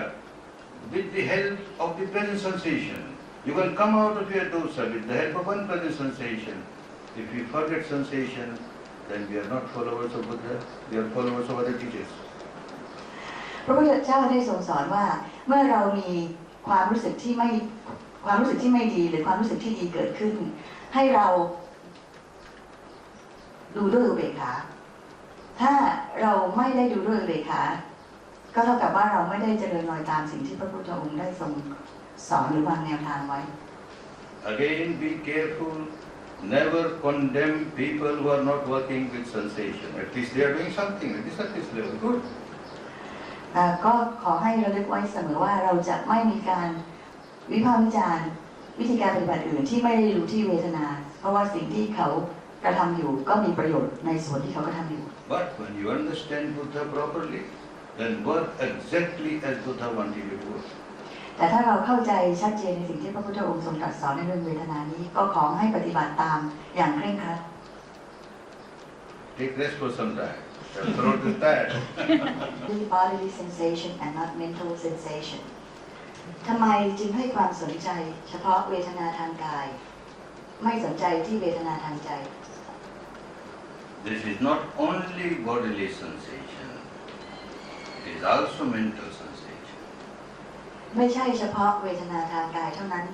แต่เวทนาทางใจด้วย Mind is there. Otherwise, who will feel the sensation? จิตอยู่ที่ตรงนั้นมีจิต Mind is there to feel the sensation. มีจิตอยู่เพื่อที่จะรู้สึกถึงเวทนาที่เกิดขึ้น A dead body cannot feel sensation. เพราะว่าเฉพาะร่างกายที่ไม่มีจิตไม่สามารถจะรู้สึกถึงเวทนาได้ When mind and matter are together, then the sensation comes from the body, the mind feels it. เมื่อกายและจิตอยู่ด้วยกันเท่านั้นจึงจะทำให้สามารถรู้สึกถึงเวทนาได้ Importance is to feel sensations from the body by the mind. คือว่าเราจะต้องรู้ถึงเวทนาที่เกิดขึ้นบนในกายด้วยจิตของเรา At times there is a confusion when it is said Vedana is a part of Nama. อาจจะมีความเข้าใจสับสนว่าเวทนานั้นเป็นแค่ส่วนของนาม Yes, it is part of Nama, but the Vedana on which we work is the Vedana on the body felt by the Nama Vedana. ใช่เวทนานั้นในแง่ของเจตสิกเป็นนามในนามกับรูปแต่ว่าเมื่อเราสัมผัสถึงความรู้สึกได้ความรู้สึกของกายได้นั้นต้องสัมผัสด้วยจิต Both must be there to practice vipassana. ทั้งกายและจิตต้องอยู่ด้วยกันในการที่เราจะปฏิบัติวิปัสสนาได้ In this big universe, there are beings at higher level who have got only body, no mind. ในภพภูมิอื่นมีสิ่งมีชีวิตในบางภพภูมิที่มีแต่จิตไม่มีกาย And there are มีแต่กายไม่มีจิต beings who have got only mind, no body. และมีบางภพภูมิที่มีอันเมื่อสักครู่นี้นะคะมีแต่กายไม่มีจิตและบางภพภูมิมีแต่จิตไม่มีกายก็คือรูปพรหม Not Arupam. Not Rupam. Yes, in Arupa Brahmaloka, there is only mind, no body. รูปพรหมนั้นมีแต่จิตไม่มีกาย And there is Asanya, where there is no mind, only body. คือมีแต่สัญญา มีแต่จิตอสัญญาพรหม And both of them cannot practice vipassana. และสิ่งมีชีวิตในสองภพภูมินั้นไม่สามารถจะปฏิบัติวิปัสสนาได้เนื่องจากขาดอย่างใดอย่างหนึ่ง Those who got only mind, they can't practice. Those who got only body, they can't practice. พวกที่ไม่มีจิตก็ไม่สามารถที่จะปฏิบัติได้หรือผู้ที่ไม่มีกายก็ไม่สามารถปฏิบัติได้จะต้องมีทั้งสองอย่าง So for vipassana, mind and matter both should be there. สำหรับการปฏิบัติวิปัสสนาทั้งกายและจิตจะต้องมี That is why after his practicing 8 jhanas from the fifth jhana to eighth jhana, body is out, only mind is there. ดังนั้นเองการที่ปฏิบัติได้ฌาน8ขั้นตั้งแต่ฌานระดับที่5ถึงฌานระดับที่8จะมีแต่จิตไม่มีกายจึงปฏิบัติวิปัสสนาไม่ได้ผู้ที่ได้ฌานขั้นนั้นขึ้นไป He could not reach the final goal. ก็ไม่สามารถที่จะถึงความหลุดพ้นได้ So he has to create another jhana, ninth jhana, sanya vedayata nirodha. That is ninth jhana. จึงจะต้องปฏิบัติให้ถึงฌานขั้นที่9คือสัญญา Vedana เวทนา nirodha. นิโรธะ So he must come back to Vedana to get Vedana nirodha. ซึ่งก็คือต้องกลับมาสู่เวทนาอีกถึงจะเข้าไปสู่นิโรธะหรือความดับทุกข์ได้ So he came back and started practicing with the body, and then reached the stage nirodha, became enlightened. เพราะฉะนั้นต้องกลับมาสู่การที่มีกายเพราะเมื่อสักครู่นี้เราพูดว่ามีแต่จิตจึงจะสามารถปฏิบัติได้มีเวทนาได้มีความรู้สึกได้ถึงจะเข้าสู่การดับทุกข์ได้ So it is very clear in Buddha's teaching, or in reality, unless these two are together, we can't practice vipassana. พระพุทธองค์ได้ทรงสอนไว้อย่างชัดเจนว่าต้องมีทั้งกายและจิตเท่านั้นถึงจะปฏิบัติวิปัสสนาได้ When the stage of nirodha comes, Vedana nirodha, there is no more Vedana. And when there is no more Vedana, that means Salayatan nirodha, there is no more six sensual organs. So they can't be a pastor. เมื่อถึงสภาวะของการดับทุกข์หรือสภาวะนิโรธะนั้นเวทนาจะไม่มีเมื่อไม่มีเวทนาสลายตนะก็จะไม่มีอีกต่อไปก็คือจะไม่สามารถจะรับรู้ถึงสลายตนะที่เกิดขึ้นได้อีกต่อไปเพราะเราไม่มีเวทนานั่นก็คือสภาวะของการดับทุกข์หรือนิโรธะนั่นเอง And for that nama rupa nirodha must be there. Nama rupa both must get nirodha. และนามกับรูปณจุดนั้นก็จะดับลงด้วย There is only nama, rupa is not there, how can you say rupa nirodha? Only rupa, no nama, how can you say nama rupa nirodha? Both must be there to get nirodha, then you have salayatan nirodha, then you have phasa nirodha, then you have vedana nirodha, you have tanha nirodha. เมื่อถึงจุดที่ของการดับทุกข์ซึ่งกล่าวว่านามรูปนิโรธะหากมีแต่นามก็ย่อมไม่สามารถจะเป็นไปได้หรือมีแต่รูปก็ไม่สามารถที่จะเป็นไปได้เพราะจะต้องเป็นทั้งนามและรูปจึงจะเป็นนามรูปนิโรธะและเมื่อนามรูปนิโรธะหรือดับลงสลายตนะก็จะนิโรธะเช่นกันคือดับลงเมื่อสลายตนะดับลงภาษะก็จะนิโรธะเช่นกันและเมื่อภาษะนิโรธะดับลงเวทนาก็จะนิโรธะเช่นกัน Vedana nirodha. เมื่อเวทนานิโรธะตัณหาก็จะดับลงก็คือจุดของการดับนั่นเอง All these things will become clearer and clearer as you go deeper and deeper and experience the truth at a very deep level. It will become very clear. สิ่งเหล่านี้จะชัดเจนสำหรับเราเมื่อเราปฏิบัติมากขึ้นเรื่อยๆปฏิบัติอย่างต่อเนื่องต่อไปเรื่อยๆเราก็จะเห็นสิ่งเหล่านี้เกิดขึ้น At this stage, the students must understand that without the existence of nama and rupa, there will not be vipassana, because there will not be the body sensation. There must be body sensation to be felt by the mind, and then only vipassana can be practiced. ในระดับของเราในขณะนี้เราจะต้องเข้าใจอย่างชัดเจนว่าจะต้องมีนามและรูปที่จะทำให้เราปฏิบัติวิปัสสนาได้และการปฏิบัติวิปัสสนาของเราก็คือการที่เราจะสามารถรู้ถึงเวทนาที่เกิดขึ้นทางกายของเราได้ด้วยจิตเป็นการรู้ด้วยจิตของเรา If we work only with the nama vedana, then the mind is getting purified, no doubt. But the anusaya will remain. For anusaya, we must have sensation on the body and work on it to eradicate the anusaya kilesa. ถ้าเรารู้ถึงเวทนาด้วยใจเท่านั้นคือเข้าใจเวทนาเท่านั้นเราจะไม่สามารถกระจัดอนุสัยกิเลสซึ่งอยู่ในส่วนลึกของเราได้เราต้องสามารถสัมผัสได้รู้สึกได้ถึงเวทนาที่เกิดขึ้นทางกายจากจิตของเราให้ได้ He made it very clear when he talks of Vedana, there are different kinds of Vedanas. But what he wants for practice is the Vedana on the body. เวทนานั้นมีหลายอย่างมีหลายชนิดแต่ที่พระพุทธองค์ทรงตรัสถึงในที่นี้พูดถึงเวทนาบนร่างกายของเรา He very clearly says, like in the Akasha, in the sky, different kinds of winds blow, different kinds of winds are blowing in the sky. They arise, they pass away, they arise, they pass away. He says, similarly, in this body,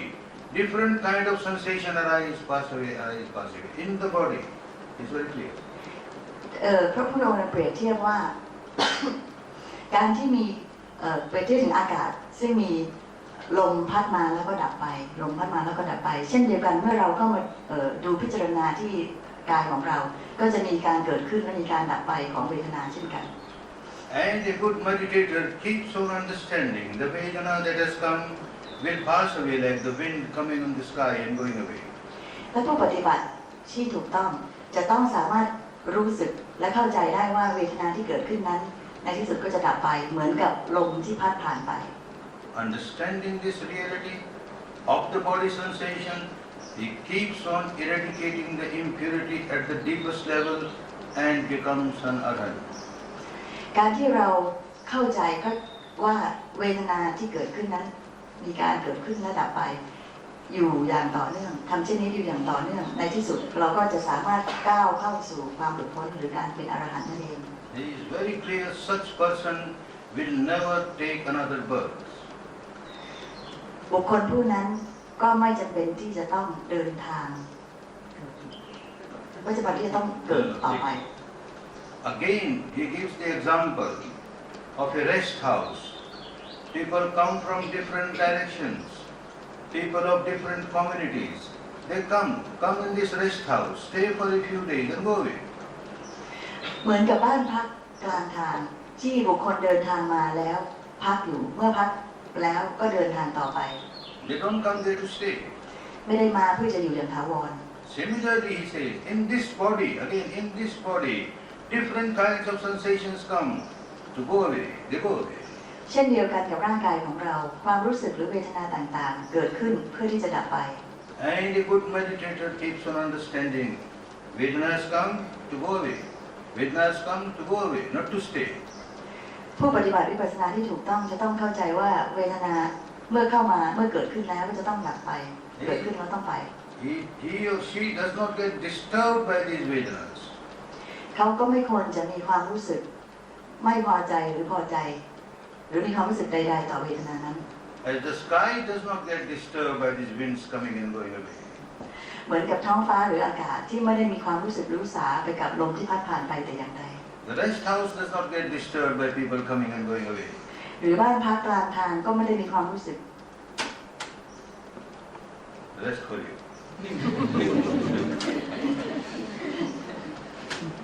บ้านพักกลางทางก็เช่นกันไม่ได้มีความรู้สึกรู้สากับบุคคลที่เข้ามาพักแล้วก็จากไปแต่อย่างใด Similarly, a good meditator keeps on understanding any sensation that has come to go away, so does not get disturbed by any meditation, by any sensation. ผู้ปฏิบัติที่ดีก็เช่นกันย่อมต้องเข้าใจว่าทุกสิ่งที่เวทนาทุกชนิดที่ผ่านเข้ามาก็จะต้องดับไปก็ปล่อยให้มันผ่านเข้ามาแล้วดับไปโดยไม่ต้องเป็นปฏิกิริยาหรือรู้สึกรู้สากับสิ่งเหล่านั้น The rest house does not get elated if a rich person comes there. Do not get depressed if a poor person comes there. They have come to go away. บ้านพักผ่อนชั่วคราวก็เช่นกันไม่ได้เกิดความรู้สึกตื่นเต้นดีใจถ้าคนมาพักเป็นคนร่ำรวยแล้วก็ไม่ได้เกิดความรู้สึกเสียใจหากคนพักที่มาพักนั้นเป็นคนยากจนเพราะคนเหล่านี้มาแล้วก็ไปอยู่ดี So the meditator, good meditator, does not get disturbed. Very pleasant sensation, so what? It has come to go away. Unpleasant sensation, so what? It has come to go away. เช่นเดียวกับผู้ปฏิบัติที่ดีเมื่อมีความรู้สึกที่น่ายินดีชื่นใจก็ไม่ต้องมีความรู้สึกปฏิกิริยาตอบโต้ต่อมันเพราะว่ามันมาแล้วก็ไปแล้วก็ความรู้สึกที่ไม่ดีไม่น่าชอบใจก็เช่นกันความรู้สึกเหล่านั้นผ่านมาแล้วก็ผ่านไปก็ไม่ต้องไปเกิดความปฏิกิริยาตอบโต้ต่อความรู้สึกเหล่านั้น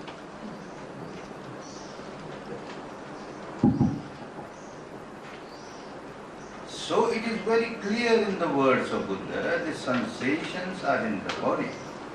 the mind feels them and remains equanimous. Both play their own part. ความรู้สึกเกิดขึ้นที่กายแต่รู้สึกได้ด้วยใจและรู้สึกแล้วให้มีอุเบกขา He is very clear in his instructions.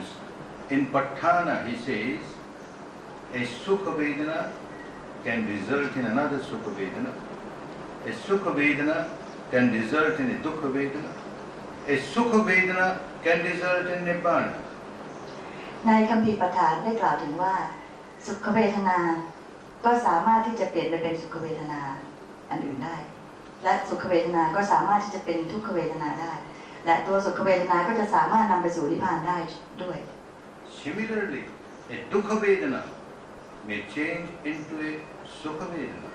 may change into another Dukkha Vedana, but will change into Nibbana.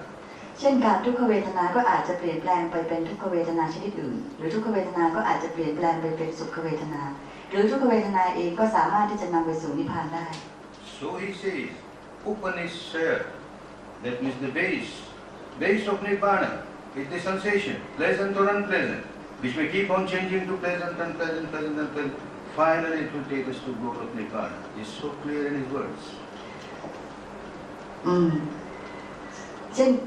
ทำนองเดียวกัน อุปนิสัยหรือฐานก็คือตัวเวทนานั่นเองเวทนาจะเป็นตัวที่สามารถนำเราเข้าไปสู่นิพพานได้เพราะว่าเวทนาจะมีทั้งน่าชื่นชมยินดีทั้งที่ไม่น่าชื่นชมยินดีแต่ทั้งสองอย่างก็จะสามารถนำเราเข้าไปสู่จุดหลุดพ้นได้ Therefore, all importance has to be given to the sensations of the Vedana on the body, and it is given importance by the mind. ดังนั้นสิ่งที่สำคัญที่สุดก็คือเวทนาที่เกิดทางกายนั่นเองแล้วเราก็จะต้องตระหนักถึงสิ่งนี้ว่าสิ่งเวทนาที่เกิดขึ้นในกายโดยที่ใจเราเป็นผู้รู้สึกนั้น If it was not so, then the persons on Arupa Brahmaloka can also practice Vipassana. Because the mind Vedana is there. They can keep on working with the mind Vedana, become Arhant, they can't become Arhant. เช่นเดียวกับอรูปพรหมซึ่งเป็นผู้ที่ไม่มีรูปมีแต่จิตจึงไม่สามารถที่จะสัมผัสถึงเวทนาที่เกิดที่รูปได้หรือที่กายได้เพราะมีแต่จิต Similarly, those beings who got only body, kaya, or body, but no mind, they can't practice Vipassana, they can't become Arhant. แล้วก็เช่นกันในพรหมจำพวกที่หรือสิ่งมีชีวิตในจำพวกที่มีแต่กายไม่มีจิตก็ไม่สามารถที่จะปฏิบัติวิปัสสนาได้เพราะแม้จะมีความรู้สึกแต่ก็ไม่มีจิตที่จะไปรู้สึกถึงความรู้สึกนั้นได้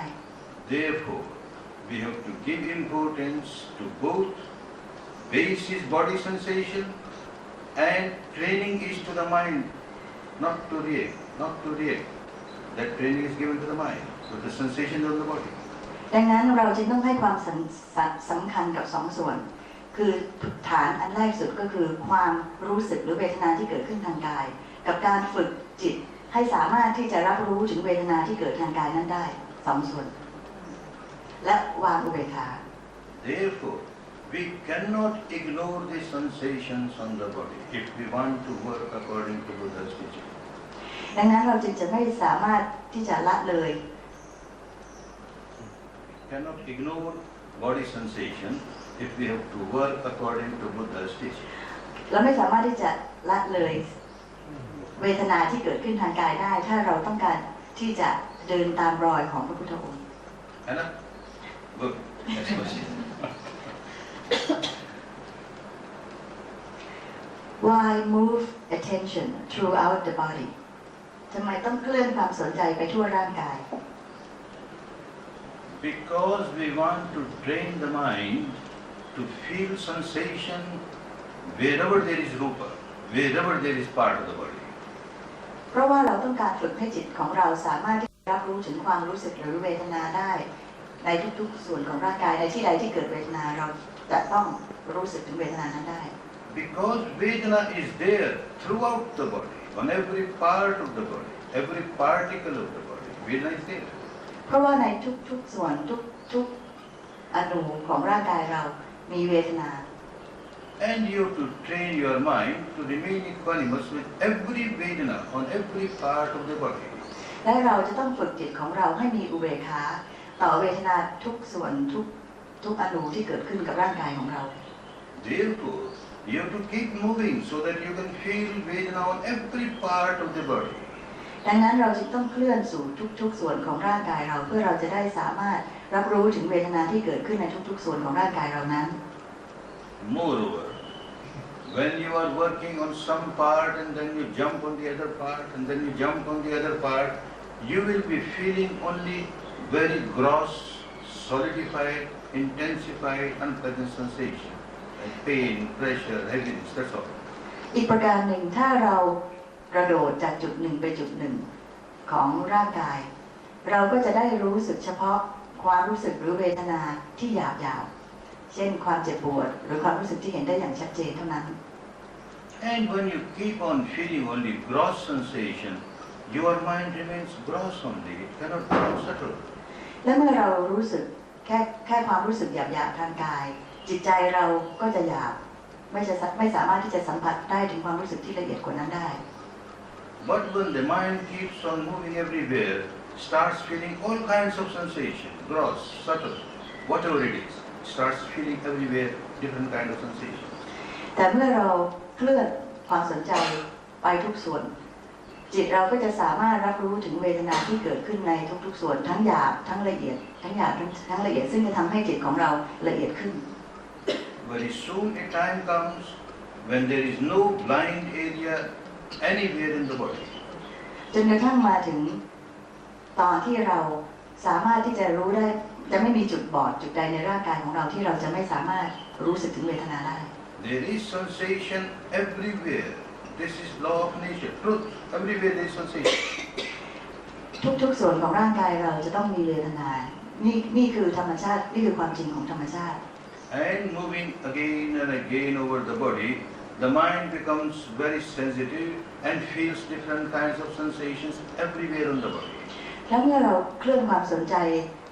อย่างต่อเนื่องขึ้นลงทั่วร่างกายในที่สุดจิตของเราก็จะสามารถรับรู้ได้ถึงเวทนาทั่วร่างกายของเราในทุกๆส่วน And when you start feeling sensation on every part of the body and you remain equanimous, a time comes when you start feeling very subtle vibrations throughout the body. และเมื่อเราสามารถที่จะรู้สึกถึงเวทนาที่เกิดขึ้นทั่วร่างกายได้เมื่อถึงจุดที่เวทนานั้นละเอียดและเกิดขึ้นทั่วร่าง Because mind has become very sensitive, so it can feel very subtle vibration also. ขณะนั้นจิตก็จะมีความรู้สึกว่องไวต่อจิตก็จะมีความว่องไวต่อความรู้สึกต่างๆแล้วก็จะสามารถรับรู้ได้ถึงความรู้สึกที่ละเอียดอ่อนที่สุดที่เกิดขึ้นตามร่างกายของเรา When you are feeling very gross sensation, then you have reached one station on the path, and that station is Udaya, arising, passing, important station. เมื่อเราถึงจุดที่เราสามารถที่จะรับรู้ความรู้สึกทั่วร่างกายได้เราก็เข้ามาถึงจุดที่เรียกว่าอุปโทอุทยพยญาณคือว่าการเกิดรู้ถึงการเกิดและการดับนั่นเอง It becomes very clear to the meditator. Now a sensation has arisen, very gross sensation. Sooner, later, afterwards, passed away. Arising seems to stay for some time, but passes away. ผู้ปฏิบัติก็จะสามารถเห็นได้อย่างชัดเจนว่าความรู้สึกนั้นจะเกิดขึ้นแล้วก็ค่อยๆหายไปหรือเกิดขึ้นเพื่อที่จะดับไปบางครั้งก็อาจจะตั้งอยู่ระยะหนึ่งแต่ในที่สุดแล้วความรู้สึกนั้นก็จะต้องหายไป This is the station which the enlightened one said, Samudaya Dhammanupassi Viharati, Vai Dhammanupassi Viharati. The meditation feels the arising of the sensation and then passing away of the sensation. และนี่ก็คือสิ่งที่พระพุทธองค์ได้ทรงตรัสว่าสมุทัยธรรมานุปัสสตินุปัสสีวิหารติและก็วายะธรรมานุปัสสีวิหารติ They are separate. ซึ่งแยกจากกันคือซึ่งหมายถึง Samudaya is separate, Vai is separate. ซึ่งสมุทัยหมายถึงการเกิดขึ้น และวายะหมายถึงการดับไปซึ่งเป็นสองสิ่งที่ต่างกัน There is a gap between the two, a big gap. ทั้งสองส่วนนี้มีความแตกต่างกันเพราะคือจะมีช่องว่างระหว่างกันเมื่อเกิดจะแยกจากกันโดยสิ้นเชิงคือมีการเกิดขึ้นแล้วก็มีการดับไป But later on, as one keeps on working, the gross sensation turn into very subtle vibration, then arising, passing, like there is no gap. There is gap but very little. So samudaya dhammaArbha viharati. Both arising and passing, he observes simultaneously. Look, arising, pass, with great rapidity. แต่เมื่อเราปฏิบัติต่อไปจนกระทั่งความรู้สึกที่หยาบนั้นกลายเป็นความรู้สึกที่ละเอียดขึ้นจิตของเราละเอียดขึ้นจะสามารถสัมผัสได้ถึงความรู้สึกที่ละเอียดขึ้นการเกิดและการดับที่เกิดขึ้นที่ดูเหมือนจะหยาบๆในช่วงแรกจะเป็นการเกิดขึ้นระดับช่องว่างระหว่างนั้นจะเล็กลงจะเหมือนกับเกิดขึ้นระดับไปอย่างรวดเร็ว The first when you have got samudaya separate, vaya separate is called udaya vejnana. When you have udaya vaya both simultaneously coming going is bhanga jnana. ในการที่เราจะสามารถในขณะที่เราทราบถึงการเกิดขึ้นและดับไปโดยแยกจากกันเป็นอุทธยพยญาณแต่เมื่อเราเห็นถึงการเกิดขึ้นและดับไปอย่างรวดเร็วอย่างกระชั้นอย่างถี่นั่นคือพังคญาณ In bhanga jnana, one must be careful that this is not only on the surface of the body. Inside they also, entire body, inside, outside is bhanga, arising, passing. This must be felt both inside and outside, then it is real bhanga. ในพังคญาณนั้นขอให้จำไว้ว่าจะต้องเกิดขึ้นทั้งหมดทั่วร่างกายทั้งภายนอกและภายในทุกอย่างดับเกิดทั้งหมดทั้งข้างในและข้างนอกไม่ใช่เฉพาะแค่ข้างนอก This is a very important station on the path. พังคญาณเป็นสถานีหรือจุดที่สำคัญของเส้นทางการเดินทางสายนี้จุดหนึ่ง And the technique that he taught, people do come to that stage sometimes in 1 10-day course, maybe 2 10-day course or 3 10-day course. There is the stage where outside, inside, everywhere, bhanga, no solidity. ในการปฏิบัติมีผู้ปฏิบัติบางท่านอาจจะสามารถถึงขั้นตอนของพังคญาณได้ในการปฏิบัติ10 วันครั้งแรกหรือบางท่านก็อาจจะมากกว่า1 ครั้งที่จะสามารถรับรู้ได้ถึงการเกิดการแตกดับสลายโดยสิ้นเชิงทั้งภายในและภายนอก Then the path after that becomes easier. แล้วเส้นทางถัดต่อจากนั้นไปจะง่ายขึ้น The path after that is sankhara upekha. ญาณหรือขั้นต่อไปถัดจากพังคญาณก็คือสังขารุเบกขาญาณ Deep-rooted sankharas will now come on the surface, and you are equanimous, they pass away. Come on the surface, pass away. Sankhara upekha. You have to remain upekha with all the deep sankharas which come now. ถัดจากขั้นพังคญาณเป็นต้นนั้นตัวสังขารซึ่งอยู่รากลึกในตัวเราก็จะหลุดลอกขึ้นมาลอยขึ้นมาบนพื้นผิวและให้เรามีอุเบกขาที่หลุดลอยขึ้นมานั้นแต่ไอ้ขาที่หลุดลอยเรียกว่าสังขารุเบกขา One cannot say what stock you have got from the past. Someone may have less stock, may reach the final goal quicker. Some may have bigger stock, may take longer time. But the process of eradicating the old stock has started. เราต่างก็มีการสั่งสมของกิเลสในชีวิตที่แตกต่างกันและไม่เท่าเทียมกันสำหรับคนบางคนการสั่งสมของกิเลสด้วยตัวสังขารนี้อาจจะมีมากกว่าหรือน้อยกว่าดังนั้นการที่เราปฏิบัติเส้นทางสายนี้ตัวสังขารก็จะต้องหลุดลอกออกไปทั้งสิ้นทุกคนแต่จะใช้เวลาที่ไม่เหมือนกัน Again, we cannot say even if the old sankhara is less, one has reached this stage, one is not working properly, it may take long time. แต่ขณะเดียวกันถึงแม้บางคนอาจจะมีการสั่งสมของสังขารน้อยกว่าคนอื่นก็ไม่ได้หมายความว่าบุคคลนั้นจะเข้าไปถึงพระนิพพานเร็วกว่าคนอื่นเนื่องจากว่าไม่ได้ปฏิบัติวิธีทางที่ถูกต้อง And if the stock of the old sankhara is big and this one is working properly, may finish completely. และในทางตรงข้ามบุคคลที่อาจจะมีการสั่งสมของสังขารจำนวนมากก็อาจจะสามารถถึงจุด ที่จะหลุดพ้นได้เร็วกว่าถ้าหากว่าปฏิบัติอย่างถูกต้อง So there is no time limit for people who reach sankhara upekha to reach the goal within this period or that period. ดังนั้นจึงไม่สามารถจะกล่าวได้ว่าจะมีเวลาในการที่จะหลุดพ้นยาวนานหรือสั้นกว่าได้อย่างไร But you come to an important station, now you have to be very careful that any sensation now that comes is anicca, anicca, anicca. You understand that and you are moving towards the goal. ดังนั้นเมื่อเราถึงจุด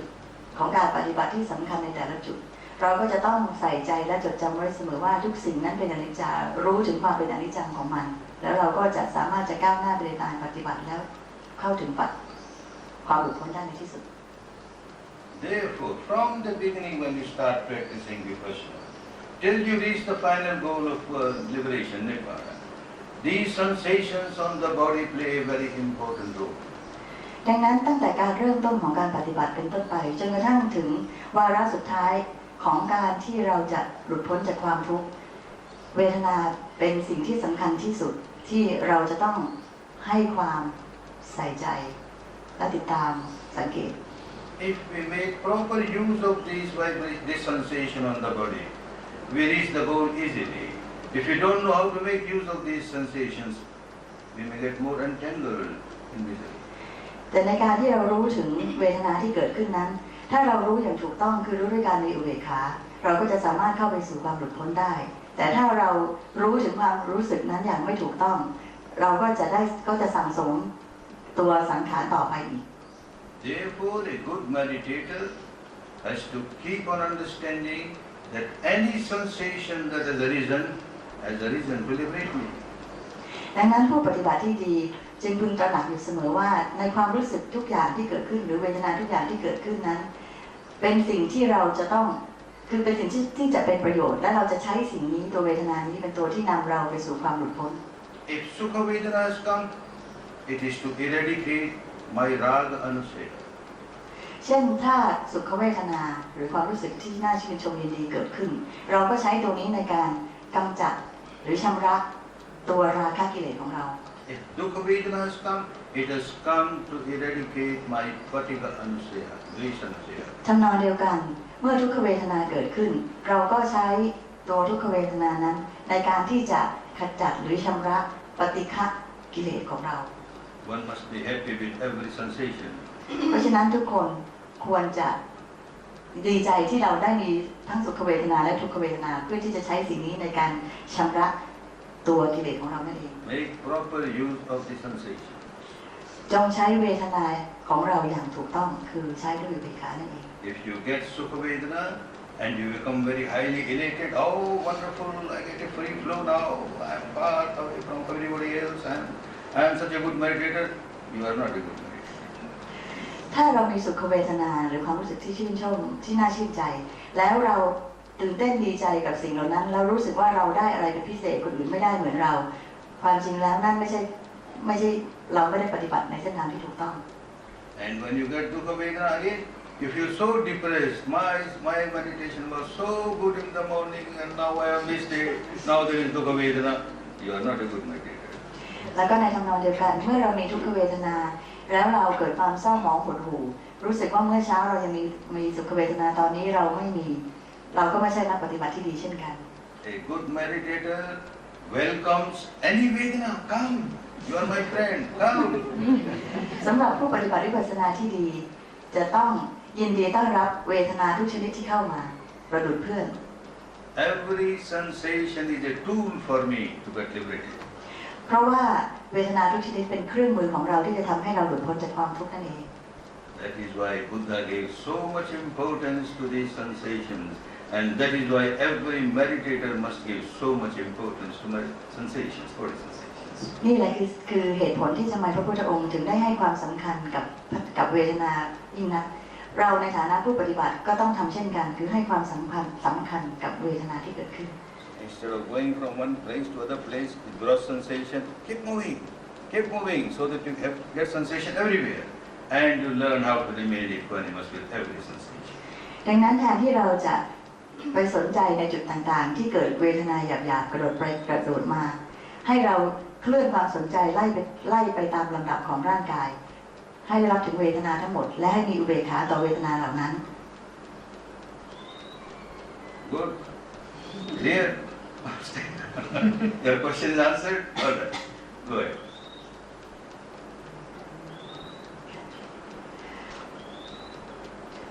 Why do we not stay at a sensation until it passes away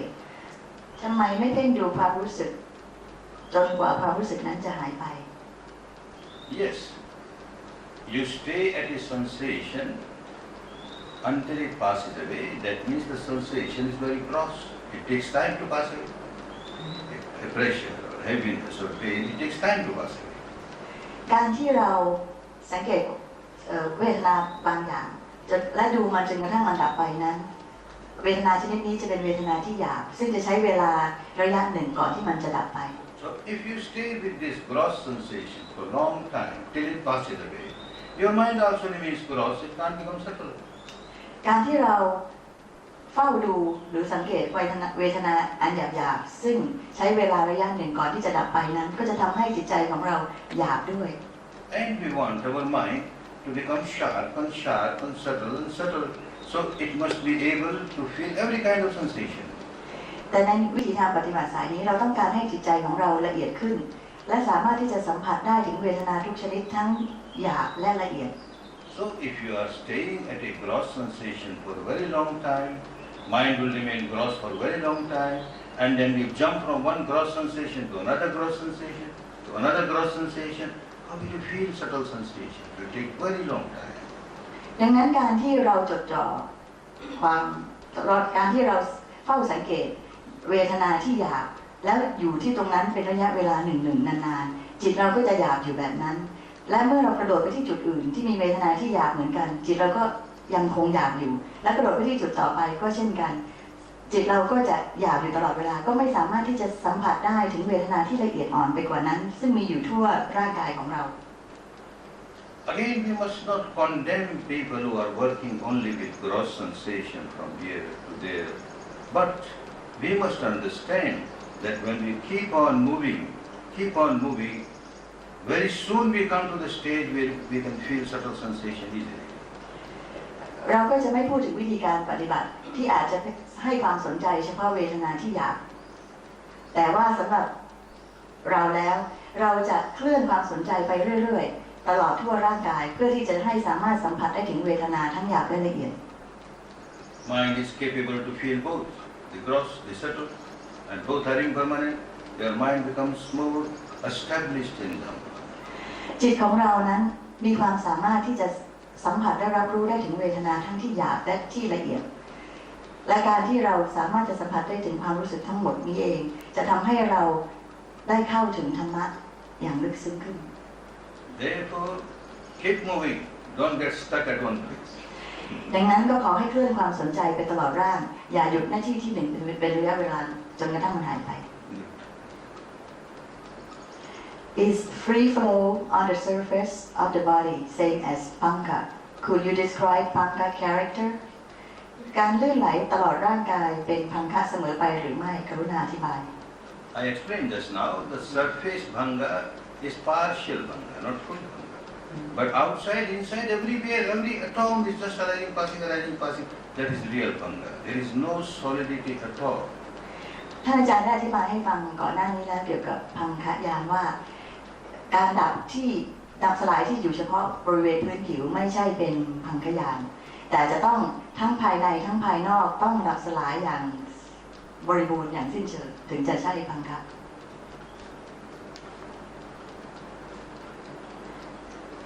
How do all sankharas get eradicated เราจะกำจัดสังขารเก่าได้อย่างไร Because you have got stock of all sankharas, they are like fuel of the fire. They are burning. การที่เรามีการสั่งสมของสังขารเก่าอยู่ในร่างกายอยู่ในตัวเรานั้นก็เหมือนกับว่าเรามีเชื้อเพลิงที่พร้อมที่จะลุกขึ้นมา You have got a heap of this fuel